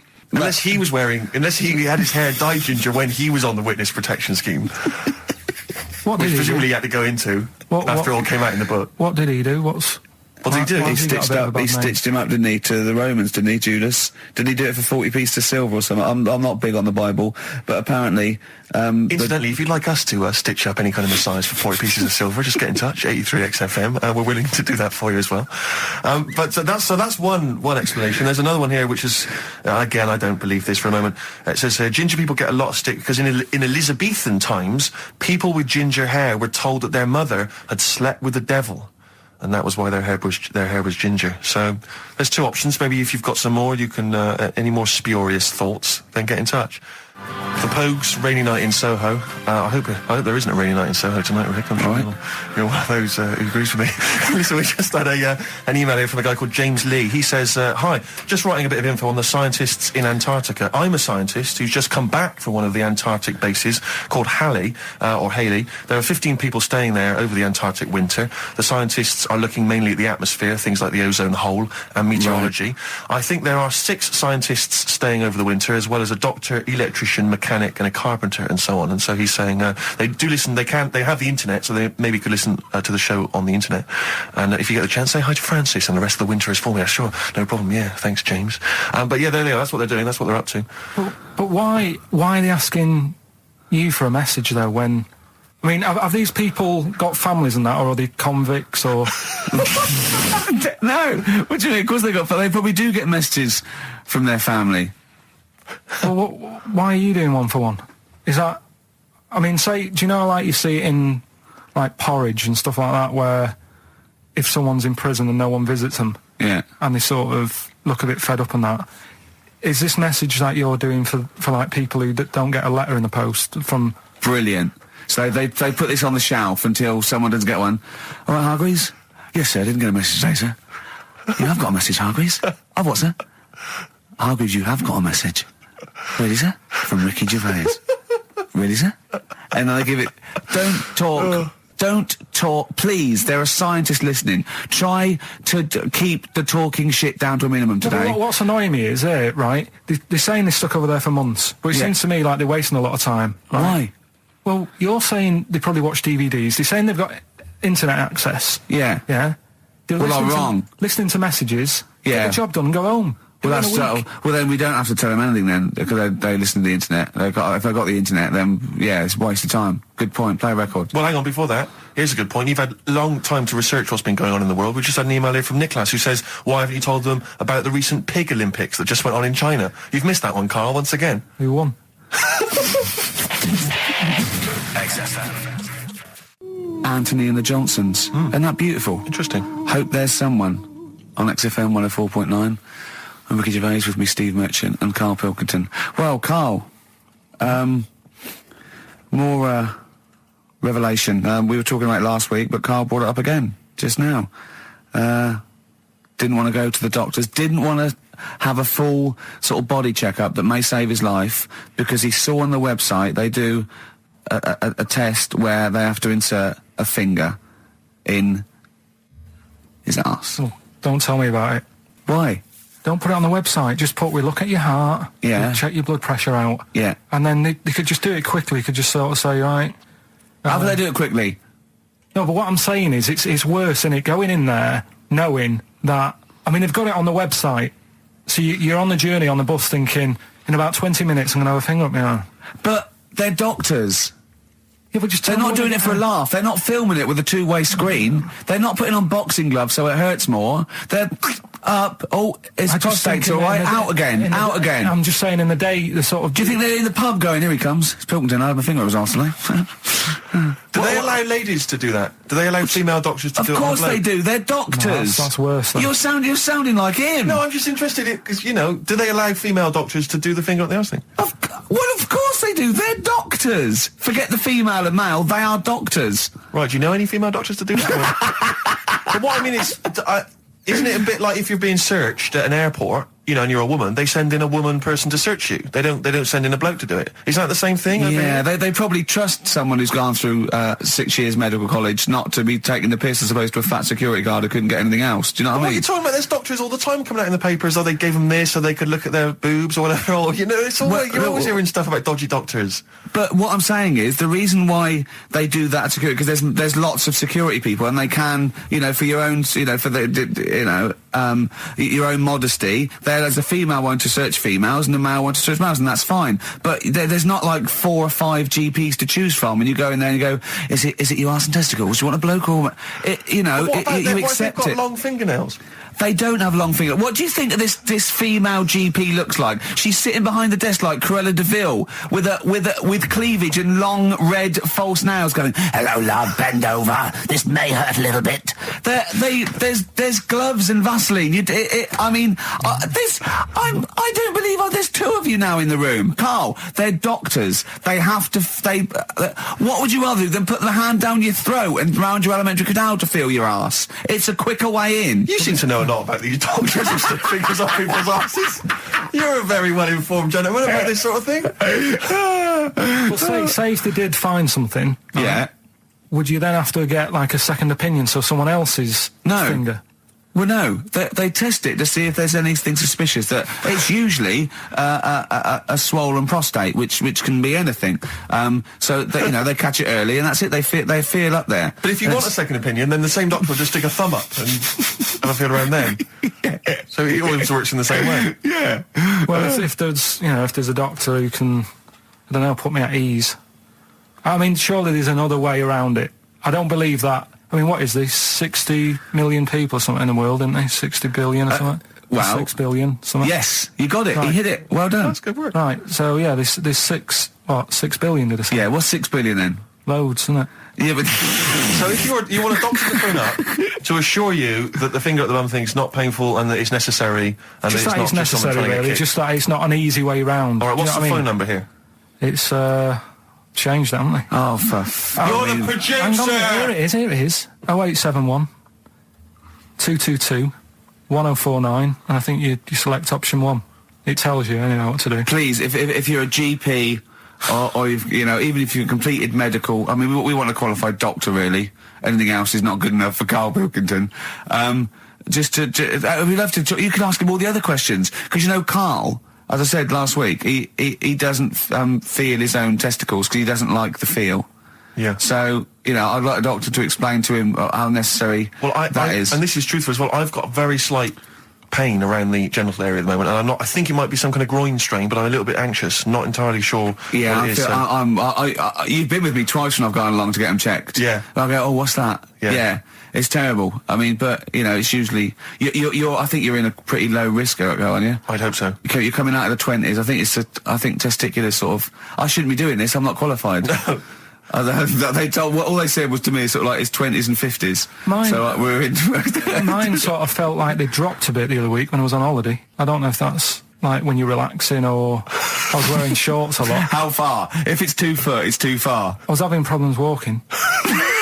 What do you mean? Why? No, it was just a bit, I had shorts on all day, I'm happy, I'm walking about on the beach, what have you. And then at the night, when I put some long trousers on, I was sort of walking like a ricket. They probably stretch a little bit. Sometimes, I told you, when I was about 18, I was scared. I went to the doctor, I felt a pain, right?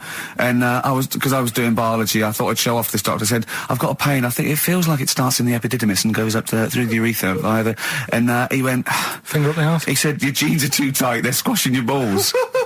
So we want a doctor like that. So what's the phone number again? It's 0871 222 1049. A qualified What do you doctor. mean your balls dropped, though? We've got to come back to this. I don't know, they just felt like... it's not too bad at the moment. I was alright on the way in, but it was just... I feel twinges all the time, but you never know whether it's just because they're in... but they felt like they weren't my own. Do you know what I mean? They sort of felt a bit like these are... There wasn't a bloke standing really close to you, was there? You didn't get them mixed up, did you, on the way back? On the flight back? Someone else has got them. Well, take a leaf out of nudist books. They just walk around, they've got nothing on it. About nudists. Why? Well, let's play this ad break and that. And have you had another encounter? If we've got time, I'll tell you about it. Have you really? Oh. XFM. Right, we've got who's that on the line? It's Rob. Rob, and are you a doctor? I'm a final year medical student. I'll be a doctor in 2 months, touch wood. That's close enough, isn't it? Yeah. Excellent. So, where do you study? Do you want to give more details, or do you want to remain anonymous as you're calling in to I study at Barts Hospital. All right, great. So, why do GPs sometimes put their finger up a man's anus?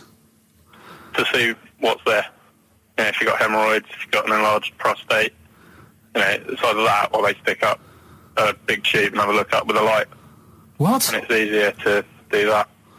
Now, Are you dumbing this down for us, or are you going to fail your medical exams by saying stick up a big tube with a light? I'm dumbing it down. Okay, come on then. We're all intelligent people here, and Karl. So you tell us what's that called? It's called a sigmoidoscope. Right. Nice. That was a clever test, wasn't it, Rick? 12 inch long. Yeah. 12-inch long tube they can put up there. So, Karl, would you prefer that or a finger? Well, so do they sort of do the finger first, and then, I mean, at what point do they say, hang on, we need a light here? I mean... It's normally if there's something wrong. But, so if I go then, say if I go to this Wellman clinic, right, and they go, yeah, the art's good and that, yeah, finger, there you go, and then they go, hang on, I'm going to go and get me light and tube. I could start worrying then because they've sort of found something. And they're not likely to go straight in with the tube. They'll probably send you off some tests first. But Karl, there's nothing. But you go to these places to put your mind at rest and to know where you are with your health. I mean, it's not that you go along. That's what most people worry about. They think that because I'll go along and they'll find something. Well, one, that's illogical. It doesn't heighten the fact they'll find something because you go along. And two, if they do find something, it's a good job you went along. I mean, I'm a hypocrite because I don't go to the doctor, but I've had that done. You should be concerned if when they shine the little light in your ear, it comes out the other side of your ear. No, the other ear comes right out the other side. That's when you should be worried. But Rob, right, you said then, if they find something, they send me off for some tests. Why can't I just have the test without that and cut out the middleman? Do you know what I mean? Because you're wasting lots of money. There's hundreds of tests they could do, and they could do every test, and they could all come back with nothing. Or they could do the finger up there and send you for the 3 tests you need to find out what's wrong with you. But in this day and age, with all the technology and that, and like brainy doctors and all that, the only way to find out is sticking a finger up there. What are you worried about, Karl? Is it fundamentally that this doctor who's has done 6 years medical training, is it embarrassing to have a man's finger up your ass? I just don't understand how you can get round to that without... But what don't you like? Is it fundamentally you don't like anything up your ass, or is it the fact that it's a man's finger up there? I don't like going to the doctors. It makes me nervous, because I think if anyone searches you long enough, they're going to find a fault with you, right? And especially if they're going that far into you. They're going to find something. And... Probably not. Well, you never... I just don't... I don't know how to get round to that sort of... that point where you get a... What do you talk to the doctor about? And he's like, all right, nice day. Strap your trousers. He goes, he says, I'm gonna just, Most people just shut up and let you do it, and then breathe a sigh of relief when you say there's nothing there. Yeah. But is that at the end of the test, or is that the first thing he does? It's the last thing. So that trousers up out the door. Because he knows it ends conversation. He knows it's a bit of a faux pas. The doctor says, "Oh, I better not kick off with the finger up the arse." What I do is I'll start on with the the head, and then we're down and go. Oh, one final thing, Mr. Pilkington. So Rob, he drops his keys and he goes, "Pick them up." And as you bend over, will you be doing this, Rob? Is this what you're like open to do? You do all these. I'll have to do it at some point. All doctors do it at some point, no matter what they specialise in. So the first one, is he another doctor there to sort of make sure you're doing it right? Not dentists. No, but do you know? Dentists aren't doctors anyway. No. But do you know what I mean? Like normally, it's like a co-pilot will have someone with them for the first one. So when you put your first finger in, will someone be there going, right? You just want to move to the left of it? I've already done it. Have you? Yeah. So that's the thing with a student. You're learning. So you get people teaching you. And you learn on... Can I just point out, Rob, I think I'm right in assuming that you have a glove on. Yep. And there's lubrication. Yep. And it doesn't hurt. No. There you go. What are you worried about, Karl? Who's this person who everyone's testing on in your class? It's not one person. It's one person. There's like... When a patient comes in and they've got a problem, your boss, the consultant, he does his finger up, and if he finds something, he goes to the patient, is it alright if the student has a feel as well? Then the student puts on a glove, puts the sleeve on the glove, and sticks his finger up and sees what he comes out with. Rob, I wish you could see Karl's face. I mean, his face when you said, then he says, can this fella have a go as well? He looked horrified. That he thought it was a free-for-all, like there's a queue of people trying on gloves and going, let's have a go. That looks good up there. What have you found? No, I mean, how come you had to sort of... Is it not something you could test on yourself rather than waiting for other people to come in. Because then, you know... It's an awkward position to get to, really, isn't it? Well, but you can have a good rummage then without feeling too awkward, but to sort of have a go on your first patient when you don't really know what you're looking for anyway. Do you know what I mean? Never really thought about it. Because you don't... If you've never done it before, you pop your finger in there, and you've got to sort of look, you've got to have an expression on your face like you know what you're finding. Well, they can't see what you look... They can't see your face. There, you got the big boss consultant man going, now move your finger there, and you'll probably feel this. But he's just done it. He knows what's there. Well, what? Oh, so he's already had a go. He's had a feel, and he's going, right, if you feel to the right, that's the conglomerate or whatever. The conglomerate, yeah. Its conglomerate is in perfect working order. Well, I'm still... Thank you, Rob. I'm sorry you had to go through this. Carl is probably the worst patient you'll ever encounter in your medical career. Good luck with your finals, and thanks very much. And do you know any female doctors who do this? Or? Thank you. XFM 104.9. Thank you. U2, City of Blinding Lights. I'm going to see them next week at Twickenham. We'll enjoy that. Looking forward to it. Yeah. Thanks again for letting me know about your... old Nobbo and Edge and all that. Now listen, you just got an email there saying, can you turn up your microphone, Steve? Apparently my voice is a little bit quiet. Carl has to do one thing, make sure we're heard. That's all he has to do. Well, I can hear it. Sounds fine to me. Well, not to the listeners, and that's who we're trying to please. Well, it's one person, so they can't hear. Yes, but we've only got one listener. So if he's not happy, we're buggered. You're allowed to say buggered? Not twice, certainly.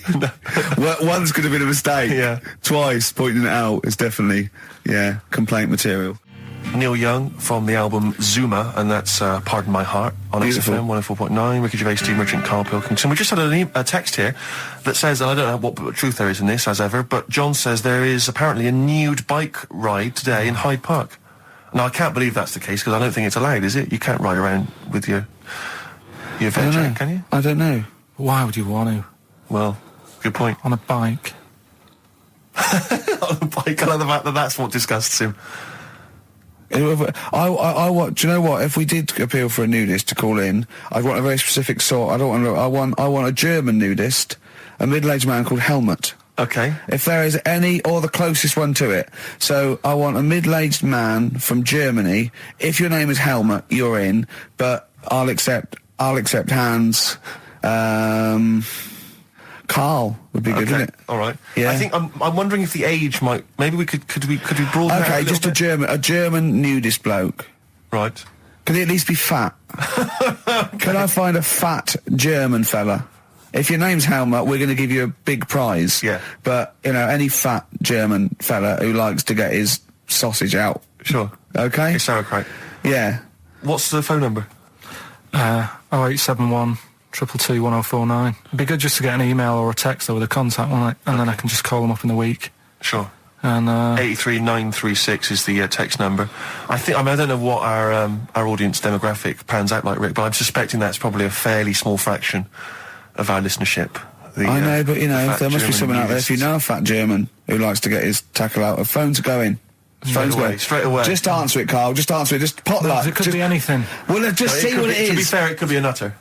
But just say hello. Just tell your turn. It's not straight away. He'll stay there, won't he? He'll stay there. Well, answer it. Answer it. Leave it. Answer it. Oh, you see this? It's gone. It's gone. There you go. He bottled it. So, just as well. Well, you took too long to answer it. Lloyd Cole, Impossible Girl on XFM 104.9. Wow. Rick, I'm just reading an email we've had, and it is indeed true. Scores of naked cyclists will be wheeling around London today in a mass protest against oil dependency. The World Naked Bike Ride will see the arresting sight of up to 200 daring riders bearing all in their cycle past some of the capital's most famous landmarks. Have they got to wear an helmet? Are they against wearing a helmet? Well, I think they're trying to make a statement, I would imagine. I don't know. Well, they don't have to wear a helmet. It's not law to wear a helmet on a bike, is it? It's for your own safety. It's sensible. You're right, yeah. Well, it's also sensible to just pop some pants on. Pop some pants on. Are you going to be popping down there and cheering them on? I'm not going anywhere near it. What are they going against? What's the problem that's going on? Oil dependency. I think, generally we're consuming too much oil, aren't we, in the world, and it's going to run out one day, and we've not got any alternatives. Talking of campaigns and things and that, did you see Sir Bob on Jonathan Ross last night. Sir Bob Geldof. Yeah. You going to walk to Edinburgh or sail to France, Carl? What do you think of all this? The G8. I think it's good that he's doing some stuff for the world and what have you, but probably won't bother. No. Having a walk. What do you make of all this campaigning? He's dedicated his life to this now, hasn't he? Yeah. I mean, it's interesting. I was watching him last night, and I respect the man. I mean, he used to work here, didn't he? Did some shows and that. Mm-hmm. It's good. It's all right that he can do it, but... I assume that's not why you respect him. I assume you respect him because he's trying to save a nation, as opposed to used to work in XFM for a while. Yeah, I know, but I'm just saying it's good that he's given up a lot of his time to try and save the world and that, but there's a bit of me that's kind of like, is he wasting his time a bit? Right. Well, what do you mean wasting his time? Well, he tried it before, and no, wait. What he's trying to say is that the G8 are the I think the 7 most rich, wealthy nations in the world, and Russia, and they get together and they can wipe out the third world debt. I.e., they owe us billions and billions of pounds. They can't afford to pay it back. So he's going to say, let's wipe the slate clean and pledge, I think, a lot more aid and stuff to them, isn't it? Mm-hmm. So what do you think of that? But won't they just do it again? Right, what's you thinking? No, I knew I had a little diamond in the rough here. I mean, obviously, I admit I brought this up because I really wanted to know what Karl thought of it. Sure. Yeah, I had ulterior motives. It wasn't just for awareness, for the very worthy cause. It was because I know. Look at him looking at me. Look at him. He looks at me like a cat. Honestly, it's like there's nothing behind those eyes. Right? What do you mean? They're just going to run up the debt again, you think? Well, what I mean is, right, when I was a kid, right, and I wanted to go to the arcade, I'd borrow a quid off my mum, right, and she'd say, don't come back asking for more and what have you. But I'd have a go on a pinball machine or whatever, game on a fruity, and then go back, and and I'd go, can I have some more money? And she goes, I gave you a quid before. And I go, I know, but I'm on holiday. And she goes, there you go then. And then I go off and do the same thing. I didn't go, no, I wasted the last one, I'm going to pop this in the bank. Right. So you think that's what's going to happen with... That's a nice metaphor. So what do you think happening there? Is the Africans are blowing it down the arcade? Instead of putting it towards a fishing rod, they're blowing it down the arcade. I'm trying to win a watch. Look, I've got 100 goals. I think this thing is dodgy. Yeah. I'm trying to win a fluffy toy. Bob's saying you're never going to get the Snoopy. You're never going to get the Snoopy. It's always going to fall out of the little claw. It's rigged. The claw is not strong enough. Yeah. Do not waste it. No, Midge. Midge, you have to write a song. Write another song, mate. They've blown it down the arcade. Brilliant. So that's your genuine logic, is it? Well, I just don't know... if they put me in charge of it, I don't know what I'd do. I just think it's a... Could I just say that will never happen? No. Could I just say to London, yeah, and anyone listening Sleep on Saturday, easy. Yeah, don't worry. Karl is not going to be put in charge of G8. It's not going to be him, Blair Chirac. That would be a joy if it were. That would be amazing. Well, I've got another food-related item here. Now, Karl, I got a little email via my agent sent from someone here. Okay, so sent from someone at XFM. Okay, and I won't say it was. She just said, I thought this might be good for Ricky to use on Saturday, and obviously what happened is Suzanne has sent you an email in the week. It was Wednesday, and you've returned it, but I think you've returned it to the wrong email address. You returned it to someone here who, of course, immediately forwarded it to my agent for ridicule on the show. Don't panic. It's nothing that bad. Okay. It's an email from Suzanne talking about your tea that night. Was Suzanne out on Wednesday night? Was the an England game or something? Yeah. So you were alone. You were home alone, were you, Wednesday night? Yeah. Did you enjoy your meal? Was it a quiche? Go on. Right. From Suzanne to Karl. Take the quiche and put it on the baking tray. Cook for 30 minutes on 190. Take lettuce and put on plate. Take 3 tomatoes, wash and chop into quarters. Place on lettuce. Take an avocado, chop in half. Remove the stone. Peel skin and slice. Place on salad. Put salt and pepper on and a dribble of olive and balsamic vinegar dressing. right? In brackets, small bottle behind the cafetiere. Right, in case he's reaching for bleach. Yeah. You know what I mean? That's it. She had to put everything else away. Right? Then sprinkle a smidge of parmesan on top. Remove quiche from oven, cut into quarters and put on plate. Eat. Oh, wow. Does she have to do that every single time she's out? No, it's just that I'm not that good at cooking, right? And to be honest, that was a lot of hard work. I didn't bother warming it up.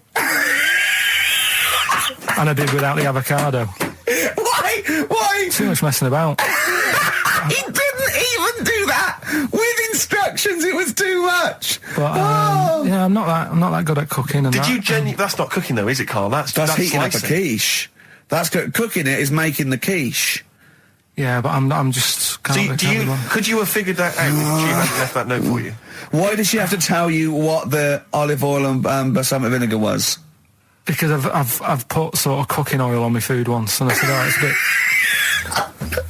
It's ever since, right? Years ago. I'm gonna die. Years ago. Oh God, leaving Mr. Magoo at home. It was ever since I put sausages in the toaster that. What do you mean? And then set the flat on fire. Because do you know, like when you're grilling food in a pan and all that? Yeah. Sort of sausages spit and it goes everywhere, doesn't it? And it makes everywhere greasy. In the toaster. So I thought, well, just want to warm them up. Yeah. Bung them in the toaster. Yeah. What happened? And she sort of caught. Well, they got stuck and they sort of caught on fire. I imagine. She came in just as I was sort of plunging it, and might have came in from work. She said, "What are you doing? I said, I'm in sausages." Well, the oven isn't on. I know, they're in here. What, you turn it off? Panicking and that. But I've never been into it. I've never been into cooking and that. At school and stuff, I didn't bother doing it. Oh, every time Suzanne comes home, she must think, please be the house still there. Yeah. Please not let me hear a fire engine as I come round this corner. Oh, God. She comes and goes, oh, God, thank God. I bet she's always happy to see you when she gets home and you haven't burned the place down or introduced some howler monkeys or something. Unbelievable. What I find extraordinary is there are people who are in sort of care in the community who don't need instructions on how to prepare food. Oh, they do. They can do it. Yeah, you show them once. Yeah, they do. Whatever you do, don't put sausages in the toaster, Johnny. Do you know what I mean? Yeah, and they've learnt it. They don't put sausages in the toaster. Yeah. What they put their fingers in. But, yeah. Landed Ben Folds on XFM 104.9. We've had an email, Rick, from Simon Whittaker. He says, he's throwing the question to Karl. Have you seen the video for that Ben Folds song where there's apparently a monkey working the sound desk and shifting the piano? So, yeah, you want to check that out. Talking of monkeys working the sound desk, we've also had a lot of emails directed at you. Yeah, a lot of emails directed at you, Karl, asking if you saw this programme that was on in the week. I think I didn't see it. I think it was called The Strangest Village in Britain. Yeah. Did he watch it? He called me 6 times during it.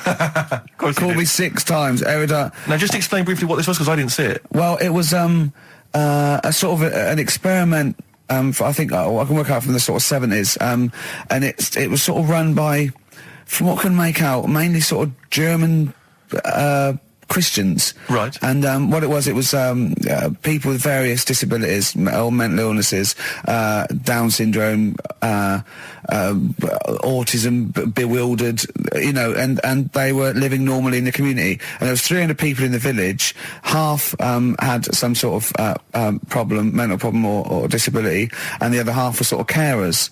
And I mean, it was very, very strange. And where is this village? It's somewhere in this country. It's up near Whitby, innit? Right. Okay. But he called me. He called me at various points. We were watching that. It started off. He went, "Geez, if that's the beginning, what have they got coming up?" Then there was 2 fellas, and the phone rang, and it went, "What is going on?" And it was 2 blokes who had created their own language. Okay. And they were going, and it was an interesting program. I love documentaries like that. But what made it twice as good was that I knew that Karl was getting confused. Yeah. There was one bloke that went round interviewing people, and he'd just have a string of questions, and he'd go, "Have you ever had curly hair? What's your favourite animal? Have you ever seen a badger?" All right. And Karl was getting stressed. It was stressing me out. He was trying to think of the answers quickly enough. He was sort of saying, do you like mosaics and that? And I was like, oh, I do it. And the next question was coming in. It was like Mallet's mallet. You know that sort of... that word association thing, I stress me out. But he said he wanted to go there. He actually said, "Oh, could I go for a holiday there?" And I went, "Well, I doubt that. I don't know. Maybe you could go on a visit." You know, oh, that would be great, wouldn't it? For Karl to walk in there. But the thing about it would be like, Karl would be the ruler. He'd be the king. It would be that in the kingdom of the blind, the one-eyed man is king. I mean, he would just dominate. I don't know. There were some of them are quite clever. Really? Yeah, I don't think he'd. I think he'd probably be average. Yeah. I don't think he'd. Okay, he'd blend in. No, I don't think he'd shine. Because a lot of them were quite good at some things, weren't they? He didn't like the angry bloke who punched him. There was this really sort of sweet Down syndrome woman called Nan, and she hadn't hung her coat up, and this angry bloke was going, "If you don't hang your coat up, I will." And he punched her, didn't he? Yeah. And poor Nan got it in the neck from everyone. There was another woman bullying her, wasn't he? Yeah. But you like the little the little Down syndrome fellow with the woolly hat who was helping that woman. If I went there, he's the one who had sort of humped down. So come on, let's go for a pint or something. Sure. But incidentally, do you like mosaics? We didn't establish that. He's still thinking about it. David Bowie, Watch That Man on XFM 104.9. Now, coming up, Steve. And listeners, I'm talking to them mainly. I'm not really, I'm talking to you and Karl, really. Yeah. But coming up, an old feature, Knob News. Oh, Knob News, the welcome return of Knob News. Yeah, and Monkey News is still there, isn't it? Yeah. Just briefly, you don't think you really gave that competition justice, did you, not handing out the email? No, let's just quickly whiz through the questions again. Yeah. John's texted in, by the way. He says, "I never get any of the Rockbusters clues. Is this a good or a bad thing?" Definitely a good thing. Definitely a good thing. Definitely a good thing. Yeah. Yeah. Did you have to have that thing done where they say what side do you wear your member? What side you dress? They don't say what side you wear your member. That would hardly be a euphemism, would it? So they say what side you dress, sir. It means what side your little poke, your little John Thomas leans, doesn't it, on rest, usually to the left, isn't it? Your little left testicles. If I said to you now, what side do you wear? Hang on. Do you know? It would be left. It would be the left. That's what I mean. If standing there, right, with nothing restricting it or holding it in or holding it up, right, it sort of leans. Your one ball is sort of like slightly back and lower, isn't it? And your little John Thomas rests there, so it's left. And the reason they ask it is so they don't put the tape measure up on the left and squash your willy or touch your willy. So it's nothing to do with like, well, you'll need a bit more room of sort of more material on that side, or. Well, no, I don't think they compensate. It's just when they when they stick that up into your groin, they don't want to come in contact with your little. The thing is, I don't know what side I wear stuff on. I just sort of pull my pants up and wherever it wants to go that day. But maybe it's not big enough to sort of make any, real decision. But like now, I'm sat here right with my jeans on. I don't know where I am. Well, that's clear from hearing you talk. No, but what I mean is, if a fella said to me, "What side are you? What side's your member on?" Member. What is this? What is this? The use of the word member suddenly? I'd go. Well, it's not. It's usually not appropriate. And also, I imagine in the old days they had big baggy pants. They used to sort of like hang down. And now, like with those stretchy boxers and briefs, it's sort of held up in a nice little, neat little parcel, isn't it? So it's probably not appropriate. It doesn't come in contact with your little snake. So, Did you ever? What, have you ever heard that? Are you telling me a tailor has asked you that and you went, "What do you mean, mate?" No, I've never. I've not really had one made to measure. I had one made when I was a kid, but since then I've sort of bought a suit off the hook. But when you were saying about buying a suit, I know that question sort of crops up, and I don't know what the answer is. It just annoys me the way I don't know. There's no surprises anymore. Do you know what I mean? People know. What do you mean? He's going to go, right, I'm going to measure you now. Which side shall I measure? Go, well, pot luck, go on, have a look. Right, there you go. Oh, you got it. You took me now. What do you mean there's no surprises anymore? What are you talking about? Everything you say is a surprise. Everything you say, every opinion you have is a surprise to me. What I mean is, why aren't people just happy just to go, well, depends, doesn't it? I'll just pull the pants up wherever it wants to go. I'm happy. What do you mean? Why is this such a big issue? But Karl, when they ask you this question, they're not making a note of it somewhere. It's not statistical research to find out what the kind of common leaning is. It's a question so he doesn't touch it when he's using his tape measure. Just be careful. But he is being careful by asking the question. But what's wrong with him touching it anyway? If he's, I mean, it's only a slight. Fair enough. But if he just sort of, knocks it a little bit, you can just gotta go. Do that again? To me, it's the same as the prostate thing. It's just happening all over again. It's But the doctor doesn't go, what side's your arse on, sir? Trying to avoid the arse. He wants to go, he knows where your arse is and he's aiming for it and he wants to get it up there. He's aiming for it for a good cause. This little fella's going, well, I've got to measure his leg. I don't want to touch the knob. I'll just ask him, sir, do you mind telling me where your cock is so I can avoid it? It's a big difference. But like I'm saying to you, I'd have to have a look first to let him know. I don't know where it is now. I don't know. It could be the left, could be the right. Are you telling me you don't know where your knob is without now? looking? Well, what do you mean without looking? How could... Well, you're saying it as if like... Should we have a guess? Well, have a look and tell us where it is. And what are you wearing? What sort of pants are you wearing? I've got my jeans on. But you got pants on underneath them? Yeah. What are they? Briefs or boxer shorts? Boxer shorts. Boxer shorts. Well, it's probably free, but the jeans are probably strict knit. I think it's probably either in the middle, dressed in, or just slightly to the left. Have a look. We'll tell the listeners after the break where's Karl's knob. It's a good competition. Oh, brilliant! We've got to send this to the Sony Awards people. XFM. Run, Snow Patrol on XFM. Well, big question. Where was Karl's knob? That's what people have been hanging on for. Yeah. Where was it? Well, I can't believe people have been texting in. Hey, what, guessing where it is? People saying, is it in the middle? Is it in the left? It cost them 10p. It cost them 10p to find out. Just wait, I'm going to get out the answer. You don't win anything, right? Like, strike it lucky. Right? Bottom or middle? Right. It was to the left. Oh! Yeah. I went with the right. That's annoying. See, I thought it would be to the left. If not, maybe if it was all scrunched up, sitting on your lap right, it might just pop up to the middle. Just pop out, like, Well, next week we'll be finding out where yours is. Where's Ricky's bollocks? Landed, Mr. Ben Folds. We've landed on XFM 4.9. Ricky Gervais, Steve Merchant, and little Karl Pilkington, and his magical little manky round baldy head.